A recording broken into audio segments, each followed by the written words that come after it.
What day, folks? Thomas Benjamin Wild Esquire here. Thank you very much for joining me this evening for my second episode of A Quiet Night In with Fabulous Friends. I'm very excited this evening. I've got two fantastic guests on, the excellent Mr. Scott Dunican and the fantastic Mr. Tom Carradine, who will be joining me off the back of his live stream that he's already done this evening any second. So I need to keep an eye out for him to join me on this live stream here. As always, make sure you like, comment, subscribe to the channel if you haven't done so already. Hit the notification button to make sure that you find out about these things happening, and you see the videos always appearing. And comment as well. It's a discussion this evening, folks. You can ask us questions in the comments. The other option is, well, the other thing that you can do, if you like, is to leave us a PayPal tip. I'll be splitting any proceeds made. If you're enjoying the show, you can make a payment to PayPal. And I'll be dividing the takings from that between all three of us this evening. So I'm going to kick things off and get started with a song. And this is the song that I usually start my sets with. So.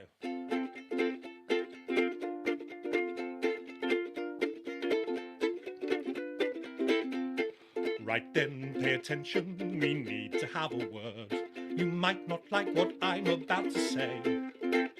Quite frankly, your behaviour can sometimes be absurd, and first impressions linger when people walk away. Park all the petty grievances outside if you need to lie down in a darkened room.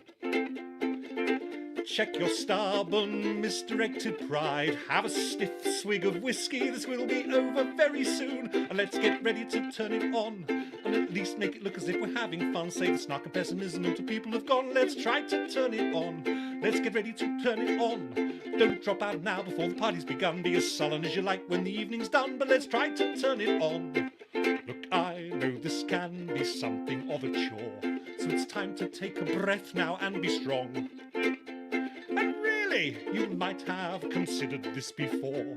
You sent the RSVP and agreed to come along. Take a long, hard look in the mirror at your face and curb the sarcastic tone for now. Wind your neck in. This is neither the time nor the place. We need to find a way to play the game somehow, and let's get ready to turn it on and try to put a cap on all the terrible puns. Resist the urge to grab your coat and run. Let's try to turn it on. Let's get ready to turn it on. With some effort, some favour can be easily won. Put a zip on it now, it'll come undone. Let's try to turn it on. Now, folks, this is the bit where there's usually a clarinet solo, so I'm just going to have to talk over it instead. It's very nice to see you all. It's going to be a fun night tonight, I think. And happy Burns night. And let's get ready to turn it on. And if someone asks you questions, at least try to respond. Interactions like this don't need to be prolonged. Let's try to turn it on. Let's get ready to turn it on. If you simply try it out, you might prove yourself wrong. Come on now, chap, you know that you can be strong. Let's try to turn it on. Let's get ready to turn it on. Thank you very much indeed. Thank you very much indeed. It's lovely to see so many people already here. I'm just going to check the quality of my YouTube stream. So that looks like it is coming through absolutely fine. Huzzah! As I like to say. So welcome along to the second ever Quiet Night In with Fabulous Friends. This is going to be a monthly thing now, I think, for as long as I can keep it up.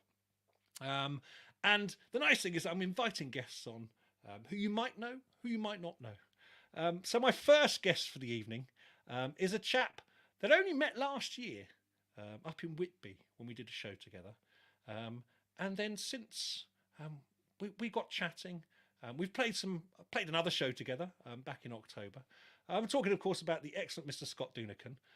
For those of you who are unfamiliar with the work of the bar steward sons of Dunican, I am going to let you have a look at them in action. So, ladies, all the dinner ladies, all the dinner ladies, all the dinner ladies, all the dinner ladies, all the dinner ladies, all the dinner ladies. Put your hands up, The kitty nose grub, yeah, they just served up the sausage, mashed mutton peas. Yeah, the bigger kids are getting thirsty, just the bugger all left for me. Don't let them cross, they're the boss and you'll only end up in detention. And they've been there for years in like inches, the meaning of Muhammad Ali. They got gravy but his horse got a skin on it. They got gravy but his horse got a skin on it. You might like it but it's gonna have a skin on it. They got gravy but his horse got a skin on it. Oh no, no, no, no, no, no, no, no. Sing along people! No, no, no, no, no, no, no, no, no, no. So there we go. That's the Bar Steward Sons of Dunican. And I'm going to invite, very pleased to welcome my first guest, the excellent Mr. Scott Dunican. Huzzah! Hello, Huzzah, Scott. indeed. How are you doing, Tom? You good? Not too bad at all. Not too bad at all. Lovely to see you again, as ever. As always, mate. Cheers. Cheers. Happy Burns night and all of that. I've got my whiskey and ginger. What are you drinking there? I'm on the Jura whiskey tonight because it is Burns night. I've had to put the haggis on hold though, so I'm gonna curry it tomorrow. I'm gonna have curried haggis. I do a mean haggis curry. If you ever get a chance, you should check that out. It's always a good thing, a haggis curry. I do like a bit of haggis, but I mean, Burns night is not something I particularly partake in that much because I don't really have any Scottish heritage. And, neither have I. But during the pandemic, we did do two Burns night big eating specials, which were both really fun. We'll get on to talking about Big Neat In a second because there's lots of things I want to discuss with you. So, Scott, your band is the Bar Steward Sons of Dunican. Now, I've got an international audience on here, and I've already seen that there's people kind of coming in from like Minnesota, North Carolina. I've just seen it. Yeah, is it high over there in America? I'm not entirely sure. Everybody internationally knows Dunican and who Dunican is. So for the uninitiated, do you want to give it a bit of an explanation? So Dunican did actually try to break the States in the early 70s and didn't manage it. I think he was like on ABC or some channel like that, and yeah, he did one short series in America and it just bombed. But Val was he was pretty much Mr. Saturday Night TV long before Ant and Dec were a glint in the milkman's eye. He was the kind of Irish crooner. I suppose the nearest thing they probably had in America might have been like Andy Williams or Matt Monro. Oh, no, Matt Monro was from here, wasn't he? Perry Como, that kind of thing. Yeah. Bing Crosby. He was that kind of era of crooner. And obviously being the Bar Steward Sons, because we always said that we couldn't be the Bastard Sons, because there's a band from San Antonio called the Bastard Sons of Johnny Cash. And I think that's the coolest name, because you know straight away what kind of music they're going to do. They're complete badass country guys. And straight away, you kind of, it conjures up an image, doesn't it? And so we thought we'll be the Bastard Sons of, and we wanted somebody ironic that was a crooner or somebody that butchered other people's songs. And we went through the whole list, Max Bygraves and, Matt Monro, and we eventually settled on Dunican. Now, for the Americans in the audience, Dunican used to wear incredibly loud jumpers. And the reason that he did that, allegedly... My memories of Dunican are the album covers of him with pipes and kind of... That's right, he had a pipe and loud jumpers. The reason he wore the loud jumpers is because when his TV show started in the late 50s, early 60s... obviously everything was in black and white, and so he wore these incredibly loud kind of pattern jumpers so that he'd stand out on the telly, and that's something that kind of stuck with him all the way through his career until he finally finished. I think he finished on the telly in about 1990, so I'll have been like 11 at that time. And so when we took on the persona of being the Bar Steward Sons, the illegitimate children of the legal team, do have to, do tell me that I've got to say the word allegedly, otherwise we'd get sued. But yeah, we took on the tank top as our uniform, or Duniform as some people would call it, because if we're his kids, we're not going to have and it's quite warm anyway on stage doing things in this. So I mean, wearing tweeds and you suffer for your art, Tom. I mean, so yeah, that's kind of where the name and the whole thing kind of comes from. And so, how did kind of you start then? I mean, because you've been doing this since 2006 or something. Yeah. So where how did it all start off? Me and the original first Dunican of the band, Danny Dunican. So Danny was very good mates with my missus Amanda. Danny's missus, or then missus, was mates with Amanda from college, and we met one night, and we ended up doing a jam night together. And he came along to the open mic night that I was running. And we hit it off straight away. And I think that night we probably played 3 songs. I think we played Turning Japanese by the Vapors, Flash by Queen, and I think This Town Ain't Big Enough for the Both of Us by Sparks, which I know you've covered. And we discussed doing it. We discussed playing it together. I couldn't remember, Joe. I learned these songs. I learned these songs for a video, and then I just completely forget them. It's not an easy song to play either, especially on a uke. So Danny and myself, did this open mic night, and we just said we should do a one-off gig somewhere. And so we decided to play my local pub, which is now a little little supermarket. They no longer have a pub there. It's now just been taken over. But yeah, we ended up doing this one-off show, and then we enjoyed it that much, even though the audience didn't. Because I do remember the first gig, because we played to about 5 people in my local, and halfway through, we went into the loos at half time. I overheard these 2 incredibly Barnsley Yorkshire blokes who were stood at the urinal while I was in the cubicle, and I overheard one say, "Fred, what do you think to turn?" He says, "They're bloody rubbish." He says, "They've not played a single Val Dunican song yet." I think they thought we were a tribute, and he said, and he says, "I think they think they're funny." He says, "Well, they're all right if you like laughing." So that. So the wonderful thing, because I was trying to explain what you do, because I was doing an interview with a couple of chaps from the States, or one of the chaps from the States who do reaction videos to stuff. Right, yeah. So they kind of react, and they watched the video for No More Fs. I can say it's my own podcast. I can sure, No More Fucks, yeah. And so one of the guys wanted to do an interview for his own live stream, and I was talking about Tom, who they've looked at his work. I also kind of was trying to explain you to them as well, and it's really difficult because it's.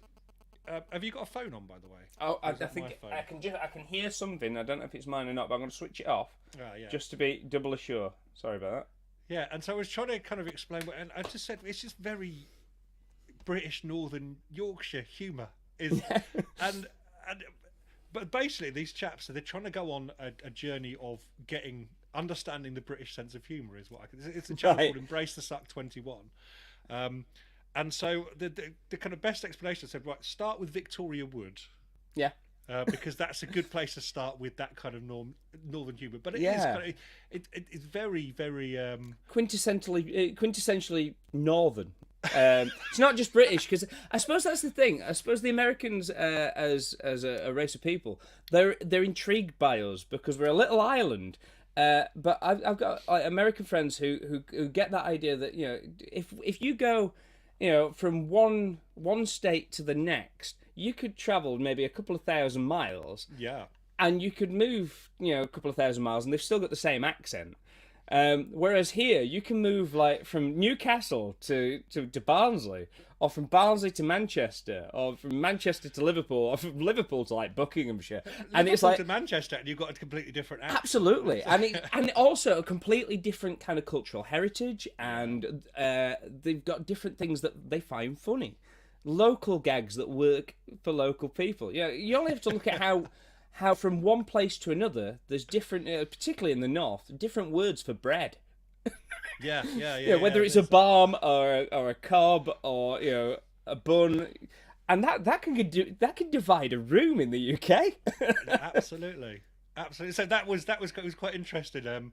Because I always have to kind of draw back, because I always think like certain acts and certain people kind of translated across the pond. But obviously, Val Dunican is one of those names that's always just been in the British psyche. Yeah. But not so much over in the States. And absolutely. So in the same way that I think, acts like Chaz and Dave were really big here. Yeah. But I can't imagine them ever have been able to translate to an American art. Now, I don't know if Chas and Dave ever played in the States. I've no idea. I know they played on they played on kind of hip hop records and things. Yes, like that. well, kind of samples. Well, Eminem I think sampled. It was Labby Sifri.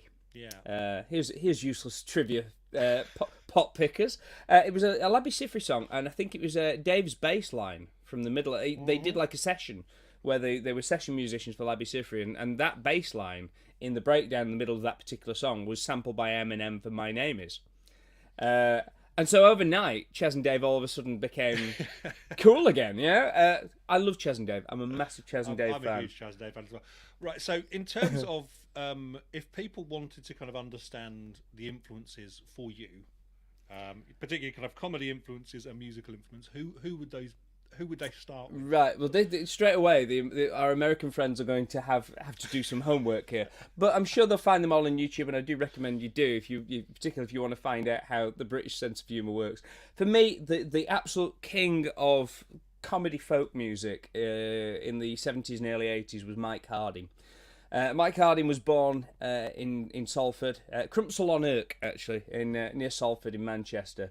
And was a massive, massive influence on me. I kind of grew up with all of his kind of comedy albums. Mum and Dad had all that kind of stuff, and they took me to see him. I was age 5. I went to see him at Belfast Opera House, and it was life changing. I remember thinking at that time, when I grow up, I want to be one of them.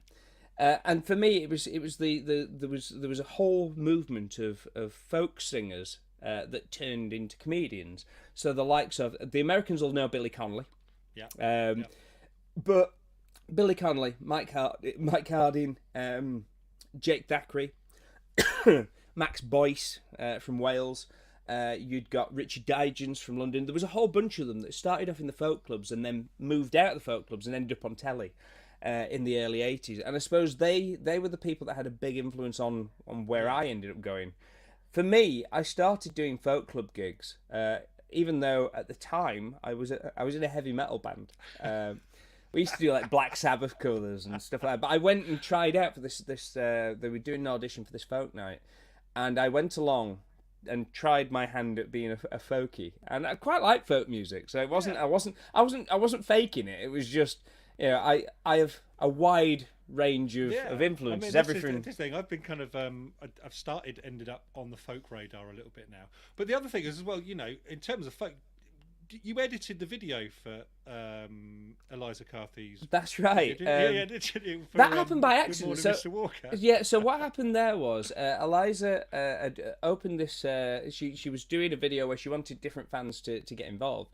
And then she just messaged me out of the blue and said, "You are going to get involved, aren't you?" I was like, "Well, I can if you want me to. I'll do something." So I filmed a small clip for the video with me and all of the puppets from Big Knee Tim. In the style, talk about that in a second. Yeah, in the style of the intro to the Muppet Show. And when she saw it, she just went, "That looks amazing. Could you do the whole video in that style?" And I was like, "Oh, so I'm now doing it." So I ended up, by accident, producing the video. But it was great fun to do. But yes, so I first met Eliza at the Holmfirth Picturedrome. She was playing at the Folk Festival there. So for anyone who's not aware of Eliza Carthy's music, she is folk royalty. She is. So she's the daughter of Martin Carthy and Norma Waterson. Norma was part of the Watersons, who were an a cappella folk group at the beginning of the folk explosion of the 60s. And Martin Carthy was also in the forefront of that. Martin famously was the person who taught Paul Simon the arrangement that Simon and Garfunkel later used for Scarborough Fair. And then they made it a massive hit, and Martin obviously So going into, so I'm going to kind of jump ahead That's a little fine. bit. So Big Knee In was your lockdown thing, which we're going to talk about a little bit. And you managed to kind of get loads of people involved in that. So you had kind of Eliza Carthy painting herself blue and singing singing songs from Aladdin. Yeah, to be honest, that was an accident as well, because it was Eliza's fault, because she did say she tweeted one morning, "Wouldn't it be fun during lockdown if me and Scott Dunican did a version of Prince Ali from Aladdin?" And she tweeted it, and I just thought, why have you done that? And then I just thought, well, I've not got anything on for the next 6,000 years, because obviously Boris Johnson's in charge. So I then decided, okay, well, I'll have a go at it. And I started to record the song, and then I sent it across to her. And I think she was shocked that I actually took her up on the challenge.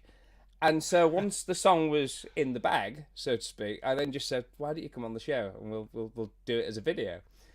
So that was how that happened, and she was, one of the first of our guests. We got Catherine Roberts on the show just before her, and then it evolved. It wasn't meant to happen like that. We weren't planning on having guests, and then we got all sorts. Well, this of is people. kind of I was watching your thing and kind of nicked the idea, to be quite honest. Well, to be honest, you've also had kind of other fairly big names on there as well, haven't you? We had Frank Turner on there, Three Deaf Monkeys, but then we also had a lot of our festival kind of friends, people that we met on the festival circuit that aren't huge names, but within certain circles, people knew them, and a lot of our friends knew them, and it was just nice to get involved with different people. And obviously, you came on the show after we met up in Whitby, which was great fun. And to be honest, for me, it was all about giving people something to do, because it was a really hard time, I think, for everyone, both mentally and the whole thing. It was a strange time, and we're gonna talk about that with my other guests as well in a little while.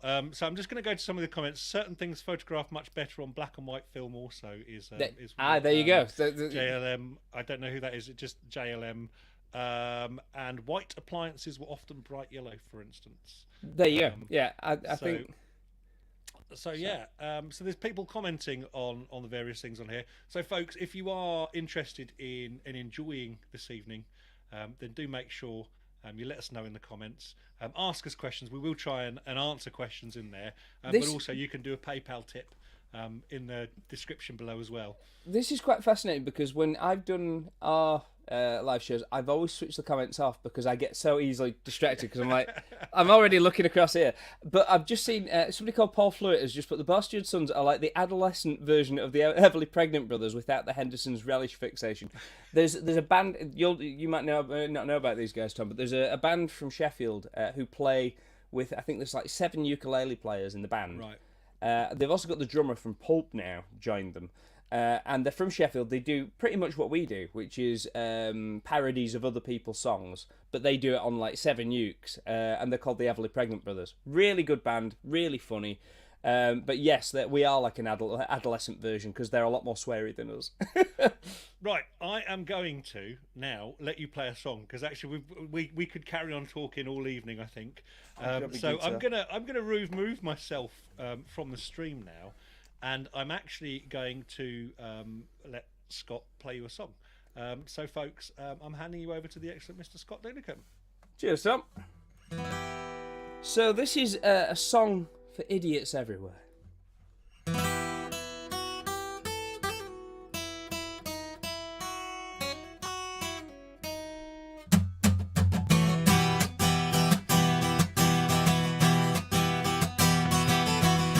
I saw you from behind but was taken aback. When you turned round I nearly had a heart attack. I see girls pass me by but I'm far from aroused. What makes you do the things you do with your eyebrows? Why pluck your eyebrows out and then just draw them back? Especially if it's clear you haven't got the knack. Well, they look like they were drawn on by a 3-year-old who's used a magic marker wearing a blindfold. And there's the Metro guys who try to stay on fleek. You need to get out more, you narcissistic freaks. Why can't they face the facts like Bert on Sesame Street? Instead of sculpting the monobrow with the metric ton of feet. Some lasses shave them off and draw them back too high. I'd tell them to their face but they still look surprised. I'm with used tweezers that they got from Marks and Sparks. Why shave them off and then draw them back like Groucho Marx? That pained expression that you drew for all to see. you'd still look pissed off if you'd won the lottery. I see folks shake their heads and quickly run and hide. They're like angry caterpillars in formaldehyde. You ready, people? Da da da da da da da da da da da. If you're at home, sing along. Da da da da da da da da da da da. And again, go. Da da da da da da da da da da da. Da da da da da da da da da. I don't want to see them painted back. Black and white, you don't need them stenciled on. Looking pissed off or surprised. I don't want to see them painted back. I don't want to see them painted back. 1, 2, 3, sing.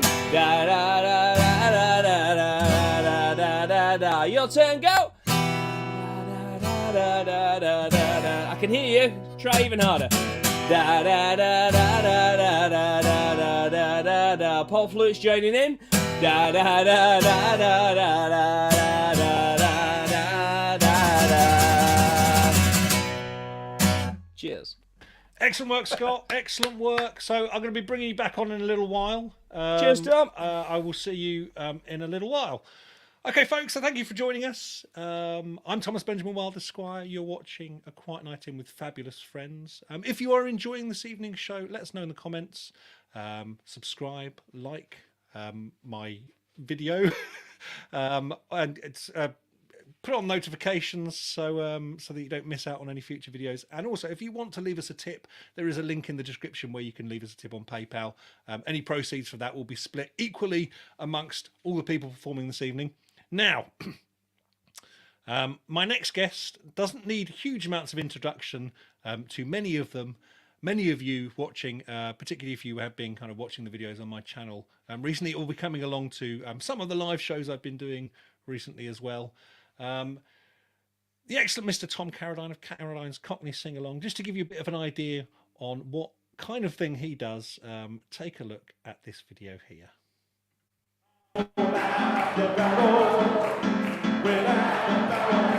Let's see Williams.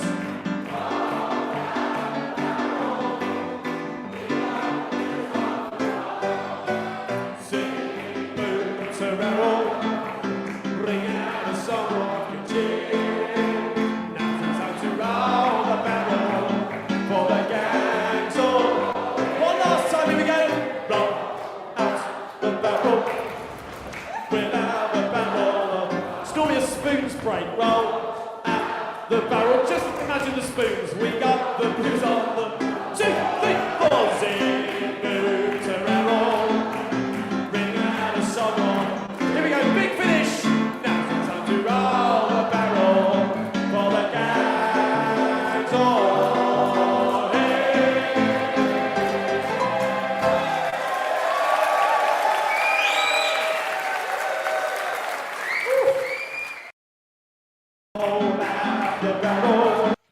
Okay, accidentally clicked on that again. So here he is. It's Tom Carradine. Accidentally clicked that twice. Seamless there, folks. Seamless. Well, I normally do it as a repeat anyway, so why not? So very pleased to see you, Tom. It's how good did to the see you stream? too. How did your stream go earlier? Because you were on. I was streaming all very well, thank you. Though I did have a waistcoat on, but I was inspired by Scott's wonderful knitwear. That I thought I should put a tank top on for you as well. There we go. That's great. Well, Scott's going to be joining us for discussions a little. I feel a little bit left out now that I haven't got a Didn't tank get the top or knitwear vest top. memo. No. I might go and change in a little while. Already got people saying have a banana. Hey, there we go. So Tom, obviously we've known each other for quite a while now, haven't we? We have indeed. I suppose, yeah. Twinwood Vintage Music Festival going back donkey's years, I suppose. So, Twinwood Festival, for people who don't know about it, it's one of the biggest UK kind of vintage reenactment kind of festivals of kind of 1920s, 30s, 40s, 50s, and now 60s music and dance and style. So your Cockney sing along really begins there, doesn't it? It was born there. It literally was. to give people a kind of background, for those of you who don't know kind of my background, I'm a theatre musician, to be honest. Well, actually, no, officially I'm a biochemist. I did a biochemistry degree like fumty years ago. We don't talk about that. But no, I'm a theatre musician. I worked as a conductor and a keyboard player on theatre shows, touring this country for years and living out of a suitcase. And then ended up falling when I moved back home to Tunbridge in Kent, where I live now with my wife. Kind of hung up my touring shoes. I started playing on the vintage circuit and loved it. I've always been a fan of vintage music, and so it was great to accompany singers. I played with Champagne Charlie and the Bubbly Boys, and I've accompanied Lily LaScala and lots of lovely vintage acts over the years. And that's what, and for Dusty Limits, who hosted at the Twinwood in the Colonial Club, now the Century Club. That it was Dusty got me in for playing at Twinwood. And it was in my early days of kind of finding my vintage style. And I discovered that people wore these kind of clothes all day, every day. There was me having been a theatre musician for years, wearing black, basically getting up in the morning and putting on black jeans and a black shirt. That I realised I'm an adult, I could wear what I want to wear. So hence... And so you literally wear it all the time now. I do, indeed. I was, sorry, carry on. Oh no, I was going to say, but then in realising that and meeting lovely vintage people at Twinwood, the paths kind of aligned, the stars aligned, and what started off as, I have to admit, a cider fueled sing along.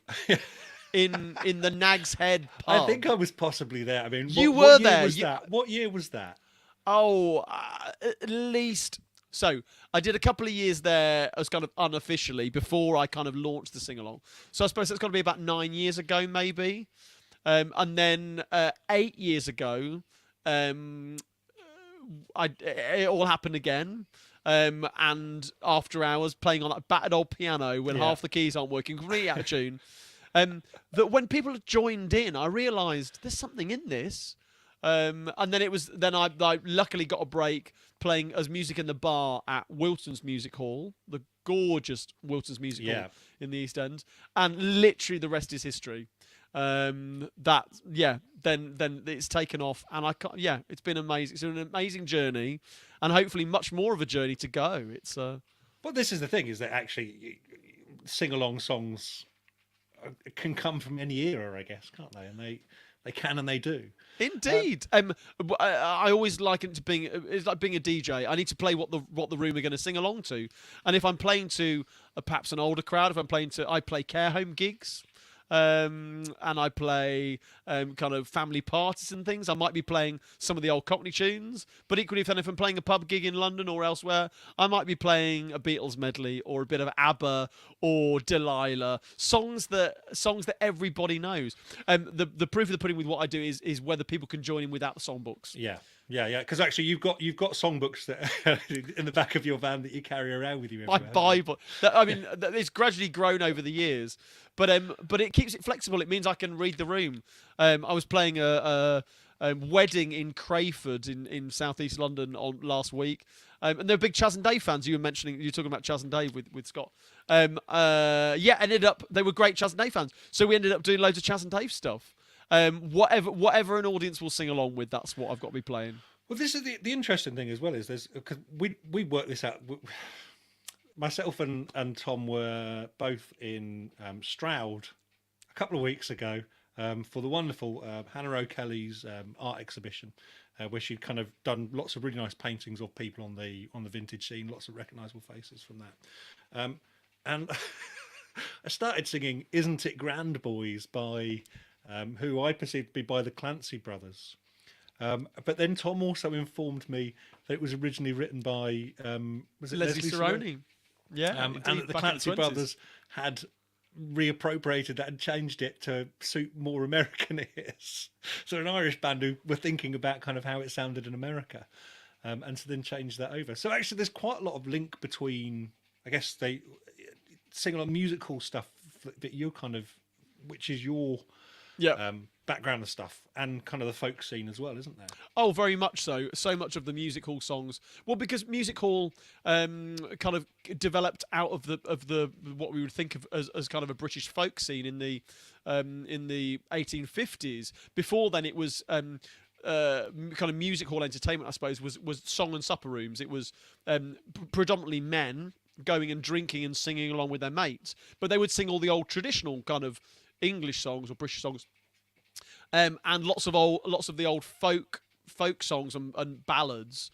And so, music hall created a wealth of that kind of material that has continued on and been passed on. So, I suppose, we find the funnier stuff perhaps more accessible. Yeah. But lots of, and quite dark stuff. Things like The Rat Catcher's Daughter and Villikins and His Diner, really early music hall tunes, which are folk songs, which are basically folk songs, or Sweet Polly Perkins from Paddington Green, songs that have been long forgotten, but that are rooted in that. And I suppose songs have been revived over the years, especially a lot of the music hall material or the variety songs material. So you say things like Leslie Saroni, or the Harry Champion, or Weston and Lee. They were great. They were basically the Lennon and McCartney of music hall in the kind of Edwardian era, writing popular songs and popular tunes, which have been revived many times over the years. You have really kind of the music hall era, I guess, is your real area of kind of interest and expertise, isn't it? How did that start? How did you start getting into that kind of thing? It's really weird. So many of the songs that I sing now as part of my act, I've grown up with. I don't have though it's time to admit, for those of you who don't, I don't have a Cockney bone in my body. I'm not a Londoner. I was born and raised in Coventry in the Midlands. But as a kid growing up, we weren't a particularly musical family, but we'd have albums and stuff on, listening to mostly musical theatre. Actually, I was a musical theatre kid. Listening to Amy Andrew, Lloyd Webber, loving all those kind of tunes. But my mum and dad had actually they had quite a lot of folk albums because they were big fans of kind of folk revival. Paddy Roberts, ever come across Paddy Roberts? I've not. No, I can't say. So those but I was involved in scout gang shows, in scout shows, variety shows. And in particular, Coventry Scout Gang show that I did when I was kind of like 8 through to 15. There was also a video that you shared the other day of yourself performing in. Was it The Wizard of Oz that you were performing in? That was a scene in Coventry Scout Gang show when I was 10. Singing, I was the Scarecrow in The Wizard of Oz in a 15-minute scene in the show. But that's where I cut my performing teeth. And in the gang shows, we would sing it was all male at the time. It was just scouts. We didn't have guides in, and scouting was still all male, certainly for Beavers, Cubs, and Scouts. We would sing like wartime medleys or music hall medleys, and so that's where I learned all the old music hall songs, but mostly the choruses. It's only over the last 10, 15 years that in my interest for music hall and variety, doing that research, delving in, finding those songs that again have been revived over the years, songs that the listeners and the watchers, viewers will know, Daisy Daisy and I'm Forever Blowing Bubbles and You Are My Sunshine. These kind of songs that again have been revived many times over the years. And I learnt them as a kid, and it's just really weird now to think that I make a living from sharing all of those songs. That's it, isn't it? But actually, your sing-along stuff has started creeping into kind of later eras as well, hasn't it? So absolutely, yeah. Because again, I said it's about singing songs people will join in with. Yeah. And when I play care home gigs, 10 years ago when I started playing care homes and for kind of parties for older people, the request I could get away with singing the music hall songs and the wartime songs, and unironically. But now if I go into a care home and I suggest singing those kind of songs, I have to caveat it with, I know these aren't your songs. Yeah. These are the songs of your parents and your grandparents' generation. But we all know them and we all love singing them. But it does mean that then I have to, the requests have become later. All the kind of croonery stuff from the 40s and 50s, all the Rat Pack, the Beatles, I get Rolling Stones. I mean, it does make me wonder, Tom. I mean, I don't know, in 40 years' time, what songs are we going to be singing? What songs are we going to be singing in? That's maybe a discussion to have with Scott later as well. Because obviously part of what Scott does is the kind of parodying of songs that everybody will know and everybody recognises. So actually, I think I'm going to add that as a discussion topic in a little bit. Okay. I am going to now hand you over to the excellent Mr. Tom Carradine. Did I have any other questions for you? We'll get on to things about what you've got coming up and where people can find your work and stuff later on. So yes, I'm going to hand you over to the excellent Mr. Tom Carradine now, who is going to play you a song. So I'm going to take myself out of the stream. Thank you, Tom. Oh, full screen. Oh no, don't want to see that. There we go. Well, I know we've got lots of American viewers in, so I thought I'd sing something that the American viewers would know as well. But it's one of my favourites as well. This one has got a lovely sing-along chorus.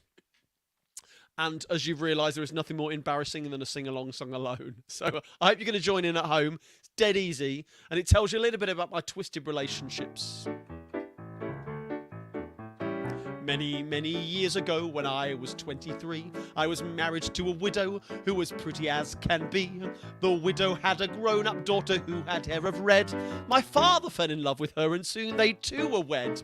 That made my dad my son-in-law and changed my very life. For my daughter was my mother, 'cause she was my father's wife. To complicate the matter, even though it brought me joy, I soon became the father of a bouncing baby boy. And that little baby then became a brother-in-law to dad. And so became my uncle, though it made me very sad. For if he was my uncle, then that also made him brother of the widow's grown-up daughter, who of course was my stepmother. Oh, I'm my own grandpa. I'm my own grandpa. It sounds funny, I know, but it really is so. I'm my own grandpa. You can join in at home, here we go. I'm my own grandpa. Sing it again. I'm my own grandpa. It sounds funny, I know, but it really is so. I'm my own grandpa. Now, father's wife then had a son that kept them on the run. And he became my grandchild because he was my daughter's son. My wife is now my mother's mother, and that makes me blue. Because although she is my wife, she's my grandmother too. Now, if my wife is my grandmother, then I'm her grandchild. And every time I think of it, it almost drives me wild. For now I have become the strangest case you've ever saw. As husband to my grandmother, I am my own grandpa. All together, oh, I'm my own grandpa. I'm my own grandpa. It sounds funny, I know, but it really is so. I'm my own grandpa. One last time. I'm my own grandpa. I'm my own grandpa. It sounds funny, I know, but it really is so. I'm my own grandpa.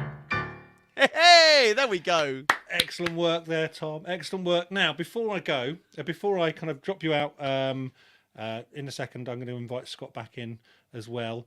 The moustache. How long has it taken you to grow? And what do you use in it?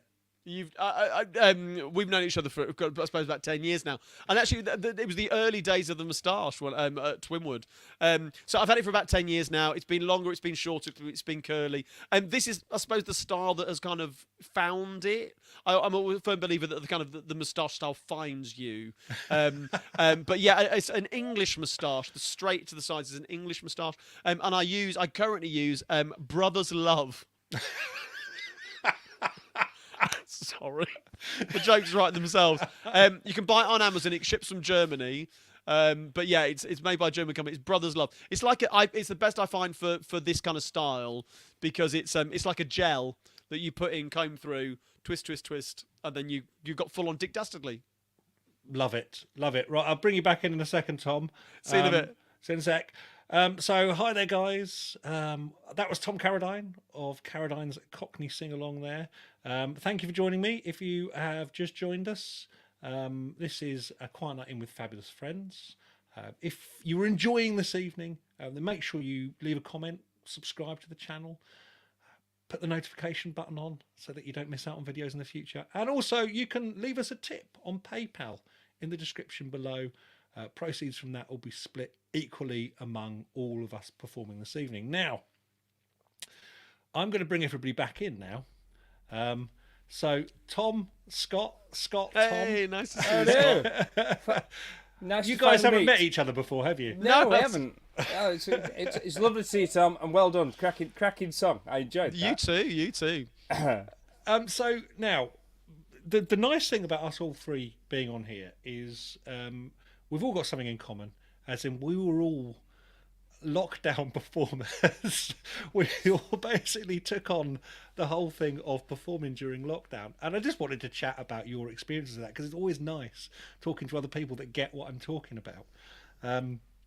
So, Tom, I know you started off very early streaming during lockdown, didn't you? How did you end up starting? Well, I had a weekly residency in Covent Garden at Mr. Fogg's Tavern every Thursday, and I did a gig in London just before. Oh God, it seems like decades ago, doesn't it? In those early days, just before the lockdown. And I had a gig in London, and I was feeling a little unwell the next day, and I was like, "Well, have I caught it? Have I caught it?" So even before everything was locked down, I was already in self-isolation. I thought I'd got it, so I was up in the spare room, and keeping myself away, and I was going to miss my weekly residency on a Thursday. So I thought, you know what? I'm just going to chuck my phone up, and we'll go live, and so yeah. And I did, and the rest was history. 67 weeks live streaming. So it's 67 weeks that you were doing that kind of weekly, but you're still doing it, aren't you? You're still doing it. Not every week though. Sure.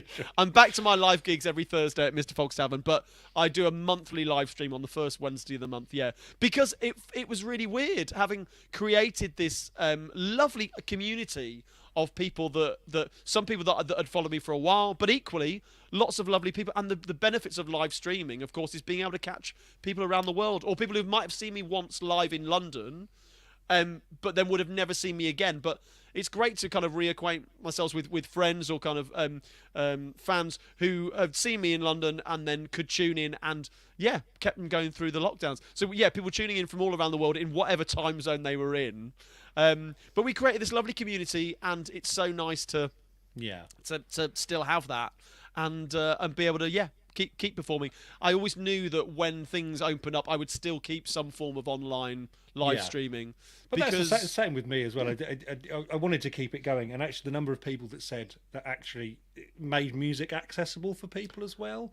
Because there's people who can't necessarily go along to clubs and smoky venue or kind of like venues aren't necessarily that mobile. And other people like me who are intolerant of going out to meet real people in public. It's not antisocial. It's nice to stay at home. So Scott, you've got a similar. Well, I guess how did it all start for you? Because I didn't really see your stuff until you invited me on to come and join you on yours, and then it kind of opened up this whole kind of world of what you'd been doing over that period. So very much like Tom, we did 67 weeks as well. We were there from the very first weekend because we should have the Dunican should have had a gig that weekend. And originally the plan was we were trying to be more kind of proactive than the government at the time by saying, right, okay, we knew that we got a 200 capacity sold out show. We didn't feel that it was going to be safe because all of a sudden we'd been told there was this mysterious disease that had flown in from somewhere exotic. And it was a case of, is it right for us to do this? And so we said, right, okay, we're going to cancel the show in the real world, but we're going to do it live. What we were going to do was originally have the band turn up at the venue and stream it from there. But then we found out that the venue didn't have a good enough Wi-Fi signal.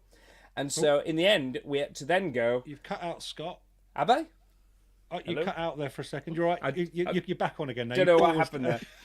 Sorry, it seemed to be working fine. I can see, on the other screen. It was like... Where did I lose you? You had booked out. You tried to book a venue and then realised. So we couldn't do the show how we wanted to, and so what we said was we'll do it as a live stream. Then the venue hadn't got good enough Wi-Fi to do it, and so I then said, okay, that was the plan. That's not going to happen. Let's do an online show instead, and managed to get it all worked out for the first week. The first few weeks was pretty ropey, but I did the first 2 weeks and then said, right. Everybody now, by this point, everyone was doing live streaming with iPhones, and some people were doing it really well. Some people were, just stick a phone in front of you and make it work or whatever. What was beautiful about it was people were trying to make the best of what was basically a complete shit show. And so, we did the first couple of weeks. Then I had a week off and said, let everybody just crack on with it because it can't last this long. And then I should have realized, I should have known. Boris Johnson was in charge of the country. We should have known it wasn't going to go well. And so, we stepped back and we went, okay, let's do it. If we're going to do it, let's make it a weekly thing. Keep going. And so we did. We did 67 weeks. And then we are still doing Big Neating, but we're now doing it once every blue moon. And it's always around when Bjorn and Alan are booked out doing other things, because they have other things that they do as well. Well, because the interesting thing is, I mean, myself and Tom, Tom did far more gigs than I did. I kind of replaced the shows with kind of like, I was supposed to be doing a tour in March of 2012, April of 2020. It all got cancelled. So I kind of did a few gigs and I did them for different time zones, was how I tried to kind of change it. I thought that was a great idea. 2 in the morning and things like that.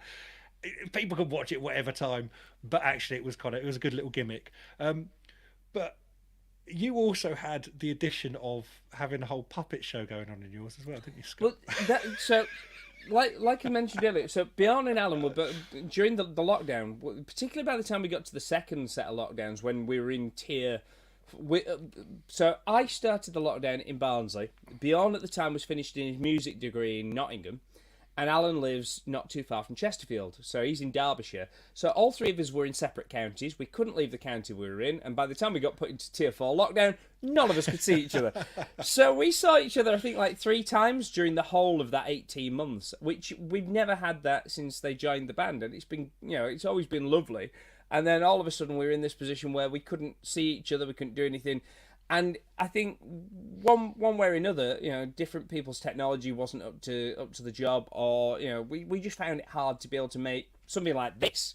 This lovely idea of us all doing it together. I don't think it was feasible for them to do that because Bjorn was doing a job. He was trying to finish his degree. Alan is a very busy man as well. He's got a day job that would have been incredibly difficult for him to do this kind of thing. And obviously, I gave up teaching, 10 years ago, 11 years ago, and decided I was going to make a stab of doing this full time. And all of a sudden, I realised that I was no longer, wasn't it horrible for all of us to find out that we were no longer essential? Yeah, oh yeah. We're not viable. Not viable. We weren't not viable. Not essential, not viable. We were told that we had to retrain in cyber. I mean, let's be honest. Every one of us technically did because we had to learn how to do this. Absolutely.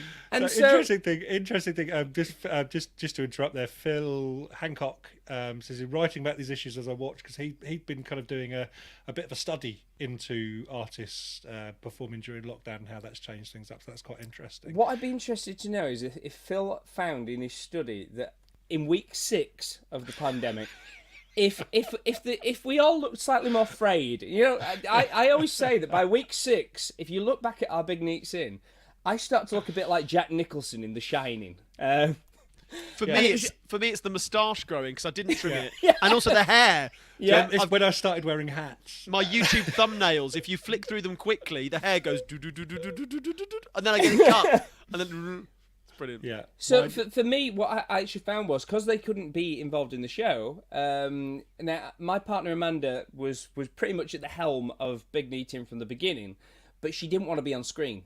She's always kind of written songs for the Dunicans and has always been actively involved in what we do, but doesn't want to perform. She doesn't want to be on the stage. And all of a sudden she was forced into this position where I needed something to bounce off because I don't know what you found it to be like, but I can't concentrate. I've currently got the comments on. The comments are ticking up and I can see them. And I switched them off after week 2. I realised I got so distracted. I switched them off because as much as I love the audience and love that interaction, I couldn't cope because I get too much going on in my head. And it's probably because I am slightly autistic with things like that. I find it very hard to concentrate. And there's too much, what's the word? I was being overstimulated. Too much stimulation, yeah. That's yeah. And so what we did in the end was I said to Amanda, look, we used to be primary school teachers. Why don't we just get a puppet or something that I could talk to every now and again? Because you don't want to be on screen. So I bought the first puppet, which was Gloria, and Gloria was going to, and eventually Gloria became our anchor lady. And over I did time, an interview with her. I did an that's interview right. with Laura And McGumpher. she became the anchor lady, and then over time we got more of them. There was Morris, who then started to do the quiz every week, and then there was Bart, Hat, and Sugar, who were just mad as a box of frogs. And there's about 20 different characters now that regularly just come in, and they're usually here, talking to me, and I'm talking to them. I'm not talking to Amanda, who's obviously just right there. I'm talking to them like they're real people, and it was very strange. I think my bandmates thought I'd gone completely mad. Well, didn't people start turning up? Well, I've noticed that people turn up with the puppets to your shows now as well. Yeah, and the big in because what I found was that our fan base, some people really liked the shows before the puppets, and then once the puppets came in, some people just went, "This has got a bit weird now. It's not for us." And some of our fans left and waited until the band came back, and that was fine, I always tried to make sure that Bjorn and Alan were still involved in video. We kept putting videos in of stuff we'd done, and we had them on as guests a couple of times, but generally, because they were so busy and they were doing their own thing, I tried to involve them in a kind of retrospective way by showing old videos of us all together for when the glory days would come back again. And in the meantime, I just stood and talked to puppets. So there's lots of people in the comments here talking about how Rachel says live streaming music made the pandemic bearable for me, and lots of people talking about having human. She also mentions about kind of it being some kind of human contact, but actually we all kind of chatting to each other on Zoom and things like that. The number of people I hadn't seen for ages, I ended up just chatting to on Zoom and Zooming with. I actually don't. I know it sounds awful, but I now kind of think back to it, and there was something quite pleasant about the simplicity of life when you couldn't do anything else. I definitely think there was something quite nice about not having a fear of missing out. Yeah. But it doesn't mean that life was I do remember having the conversation with Bjorn very early on, just saying we had that whole tour was all planned, and we got all the shows close to sold out, and we've done all this, and now nothing's going to happen. And he just said the shows will still be there when we get back. He says, and it's not like all the other bands in the world aren't on hold either. We're all in the same boat. And well, I mean, Tom, I remember kind of tuning into yours on New Year's Eve, and it just feeling like a little bit like, everyone's still there. Everyone's still there. Kind of seeing the comments of the names that you recognise. And actually, I've started to recognise people's names in the comments that appear on here now that I know are Duna fans. Which is the technical name for fans of Bastard Sons of I'm just Dunican. looking at the comments at the minute, and I can see, there's a bunch of people that I recognise. There's Lynn Chitty and Sophie Watson and Matthew Jarvis and Lynn Hume. We're very much at the heart of our little community, and I suppose everybody kind of got to know their fans even better because, well, we had nowhere else to go. We got chance to actually invest time with the people that invested time in us, and I think that was really nice.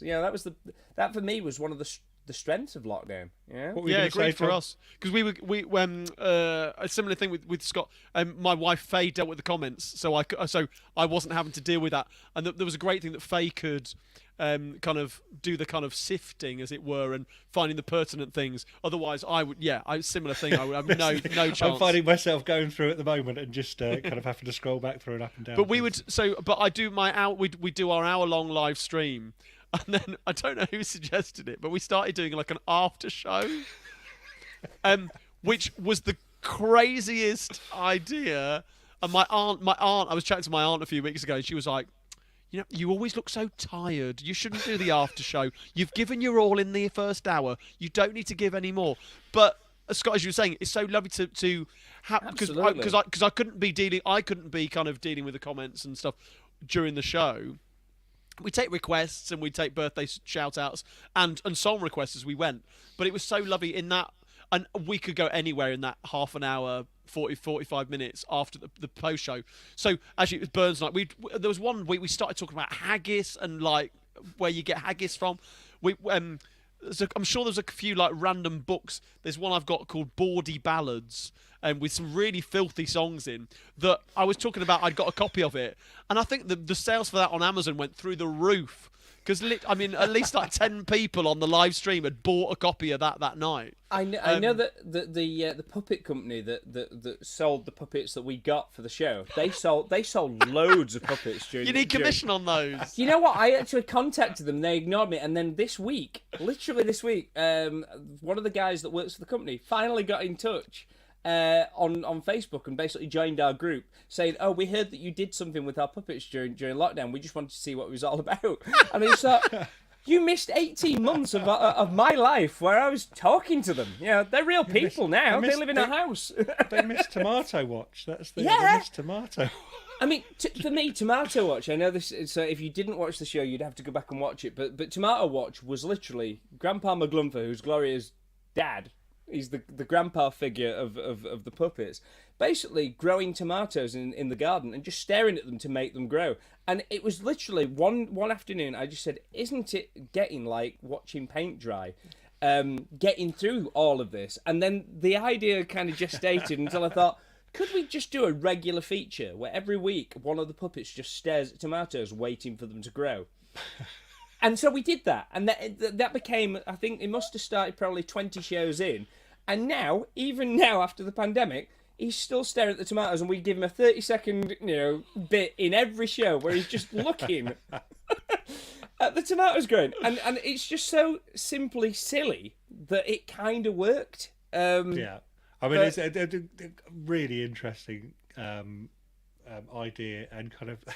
Just something quite joyous about being interviewed by a puppet, because it does feel like you're talking to a real person. Well, when we had Frank Turner on the show, and I was really worried actually, because Frank Turner, not only a big name, but I emailed him just on the off chance he might say yes. I genuinely didn't think he would, but whenever he replied, he says, "Yeah, I'll happily come and do the show."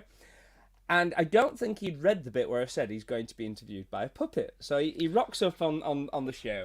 We filmed all of those interviews we did on Zoom and pre-recorded them. But Frank turns up and he's in this kind of situation that we're in now. And all of a sudden he's faced with me on screen 1, Gloria on screen 2, and obviously himself. And he's just like, you could see that he looked marginally annoyed that I was wasting his time this much. And I'm not talking annoyed. We're talking like Tom Cruise at Alton Towers, pissed off. And I just thought, we're in deep shit here. And then Amanda started to do this long introduction with Gloria, and then all of a sudden he started to smile. And he said, and straight away he just said, "This is already the best interview I've ever done." And I was just like, my heart had been going up until that point, and then we started to talk about Iron Maiden, and everything was fine, and it was lovely. He was really nice, and I think that was one of the strengths, being able to bring guests in, because when we started to do the collaborations, that was fun. I mean, obviously when you came on the show, you wanted to do Bat Out of Hell, and that was monumental trying to do that. I thought I'd challenge it. I thought I'd give you a challenge there.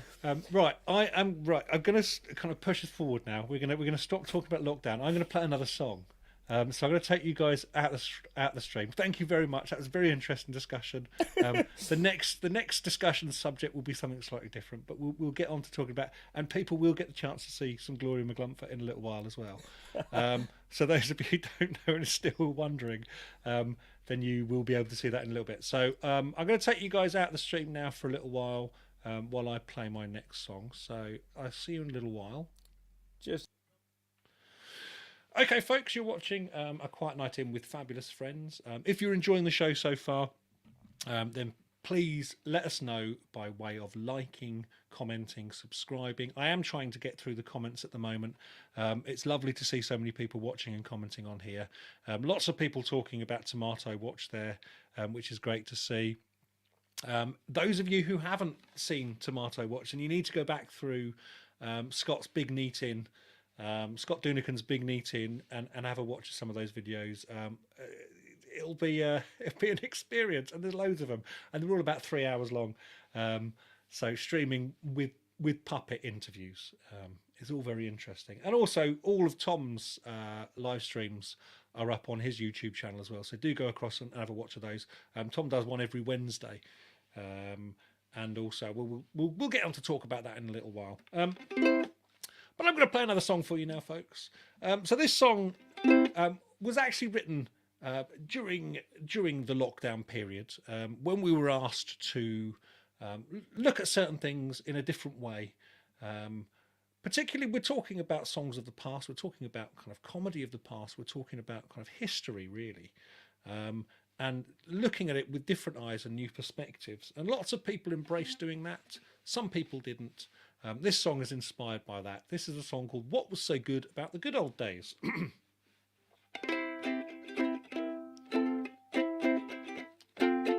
Here we go. Let's start it like that.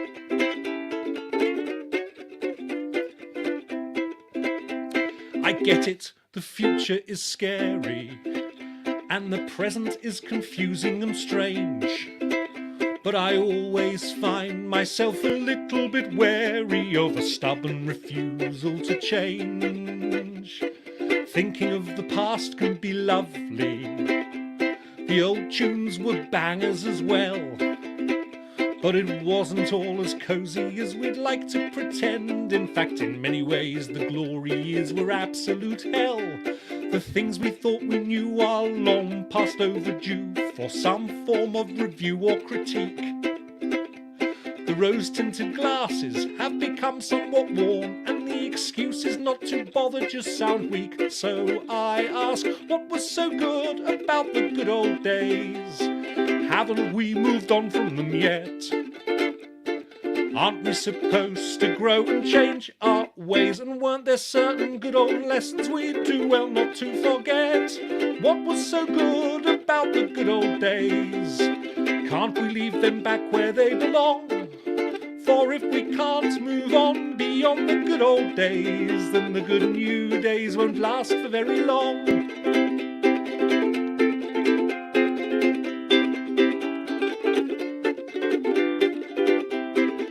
Collective memory is somewhat selective, and collectively we seem to have form for shouting down alternative perspectives, to sell nostalgic myths that keep us feeling warm. The past is a comfort, it's familiar and safe. The hard times are all somewhat of a blur, but from what I can see, nobody seems to agree on just when these supposed good old days were. So what was so good about the good old days? Haven't we moved on from them yet? Aren't we supposed to grow and change our ways? And weren't there certain good old lessons we do well not to forget? What was so good about the good old days?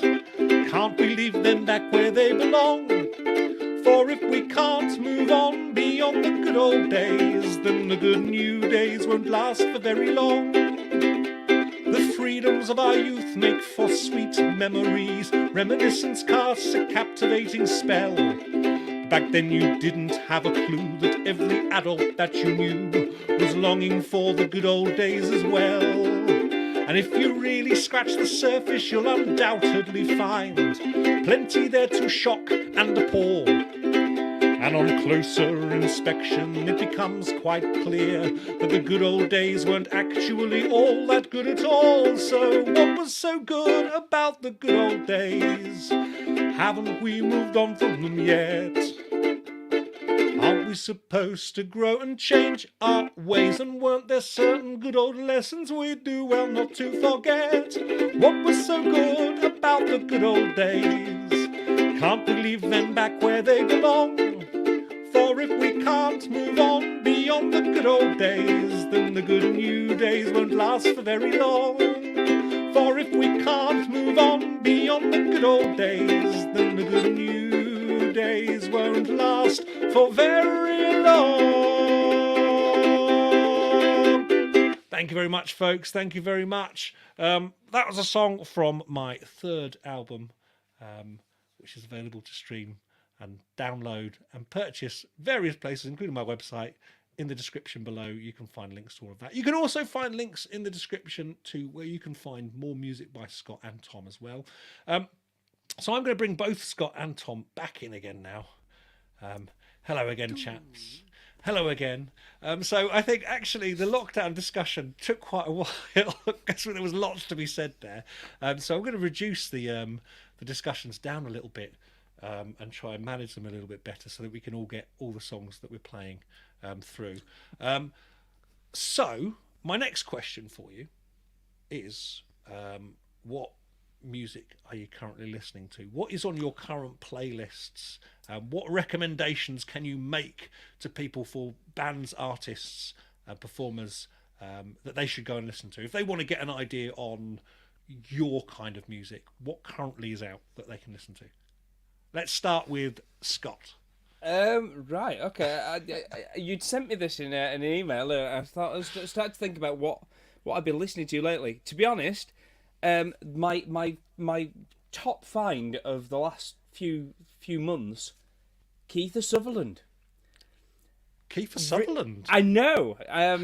We went to see him at the Lead Mill in Sheffield, and I didn't know what to expect. We'd been binge watching 24 because I missed it like when it came out 20 years ago, and so we'd been doing that. And I was like, what's Keith Sutherland up to nowadays? This was just before he started being on the adverts.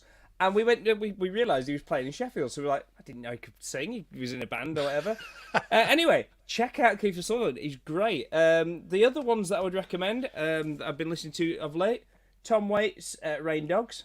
Yeah, a classic. An absolute classic. I went back and I've been revisiting Rancid's "And Out Come the Wolves." Do you know what? That is one of the formative albums of my teenage years. Isn't it good? And then the other one... Surprisingly. Martin Joseph, the Welsh Springsteen. I've fallen in love with Martin Joseph of late. I think he's just incredible. And the other one that I would recommend, a little Barnsley band, comedy band called Canadians in Space. Find them on YouTube; they're brilliant. Excellent. You like a CD as well, don't you, Scott? To be honest, I prefer vinyl, but as you can see, I do have quite. I'm quite the I prefer things physical. I'm not a. Do you remember things? Do you remember things? Yeah, things. I like things. Things are good. So yeah, my vinyl collection's not quite as big as the CD collection, but I do like it on vinyl if I can get it on vinyl. So yeah. So same question, Tom. What are you currently listening to? This would be quite interesting. This is embarrassing. Scott mentions Martin Joseph. I'm more Martin Jarvis. So for me, it's audiobooks.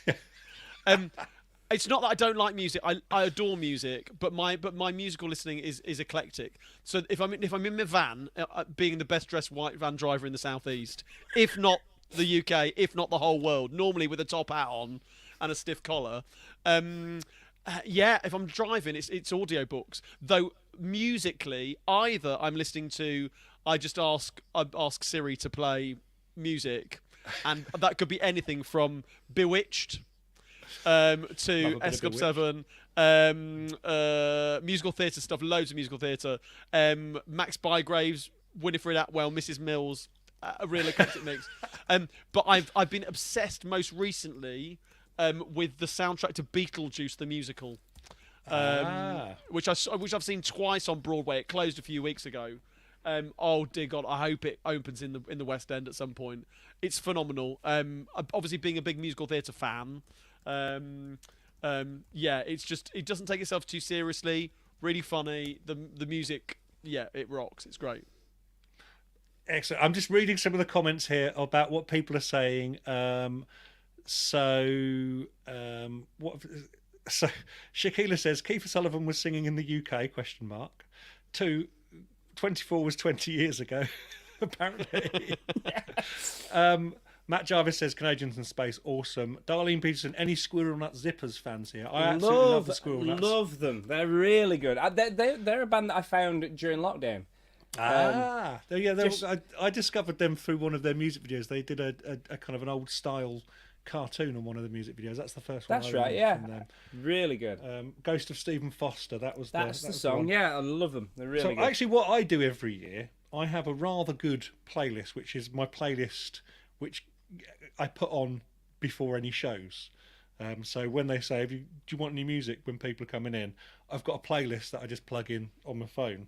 And I'm currently building mine at the moment. So currently on my playlist, I've got The Bug Club, a song called It's Art.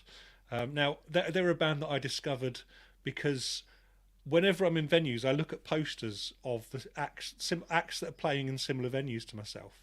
And I kept seeing posters for the Bug Club. I thought I'd check them out, and actually they're really good. I really like them. I've also got Plastic Jesus on there as well. They're really good. Yeah. Ukulele Yeah, comedy band. they're great guys. And of course, I've got Good Morning Mr. Walker, the Eliza Carthy version of that, which Scott did the music video for, because it's banging. So good, isn't it? It's really I good. actually went back and found the original Mighty Sparrow version. I Yeah, managed to get yeah. like a vinyl copy of that, and it is incredible. Really, really good. Go and find the original. It's even more banging than Eliza's version. Now, see, when I was at university, I had a lecturer, a chap called Hugh Thomas, who ran a King's Head Comedy Club in Crouch End. And he used to bring his guitar out, and as a warm-up, we would sing Good Morning, Mr. Walker. But we would have to shout out what we wanted to do to Mr. Walker's daughter. So he'd kind of miss out the word, Good morning, Mr. Walker, I've come to your daughter. And people would interject with the different things. That was part of the warm-up exercise. That kind of thing could get you cancelled nowadays. I know. But actually, yeah, that was an interesting thing. So yeah, that's how I got to know that song, and that was 20 years ago. I've also got Grace Petrie on there as well, Millie Manders and the Shut Up. Obviously, Mr. B, the Gentleman Rhymer's on there. So all of those bads. Darlene also says Big Bad Voodoo Daddy. Yeah, do love a bit of Big Bad Voodoo Daddy. Matt, the Beetlejuice soundtrack from the film is Danny Elfman. Yeah, so that was obviously not Danny Elfman who did the musical, Simpsons? is it? No, Eddie Perfect, the musical. It's worth a listen. It's very funny, very funny. So I actually went to see Danny Elfman performing Nightmare Before Christmas. Wow. Before Christmas, yeah, at Wembley Arena. It was fucking brilliant. I would imagine it was. Danny Elfman and the original guy who played Oogie Boogie as well, singing that Wow. part in. It was great. It was amazing. Full orchestra. We did a similar thing. We saw Muppet Christmas Carol live. Brilliant. That's more me. You know what? Even though Nightmare Before Christmas is an amazing film. Yeah. Love both, but I mean the Muppets. Who doesn't love the Muppets? If exactly. you don't love the Well, Muppets, again, we're talking about the way songs live on. One thing I've loved watching is all the Muppet stuff on YouTube. They're great music hall fans, and of course, in this country, to fill the ad breaks, they did music hall numbers. There's great versions of Watcher, Knocked Him in the Old Kent Road, and Down at the Old Bull and Bush, and they're all it's brilliant. It's well worth a watch. But they filmed all of the Muppet Show was filmed here. It was filmed near Boreham Wood, Elstree Studios. Yeah. So I mean, I would imagine they weren't too far away from all those places to start with. Right, chaps, I am going to press on. I'm going to take Tom out of the stream now, and I'm going to hand over to Scott, because Scott is going to play us a second song. Scott, I'm going to duck off to go to the toilet very quickly as well. Do you want me to play a long one? So I'm going to hand you over to the very capable hands of Mr. Scott Dunican. Cheers, Tom. Let Right. me just get myself. Okay, I'm going to do this one. It's a song about playing at festivals. The Bastard Sons of Dunican are playing at a bunch of festivals over summer, and it's always nice playing at festivals because festival people are lovely. But there are a few knobheads that you meet along the way, and this is a song about some of them. It's a song called Festival Heroes. It goes like this.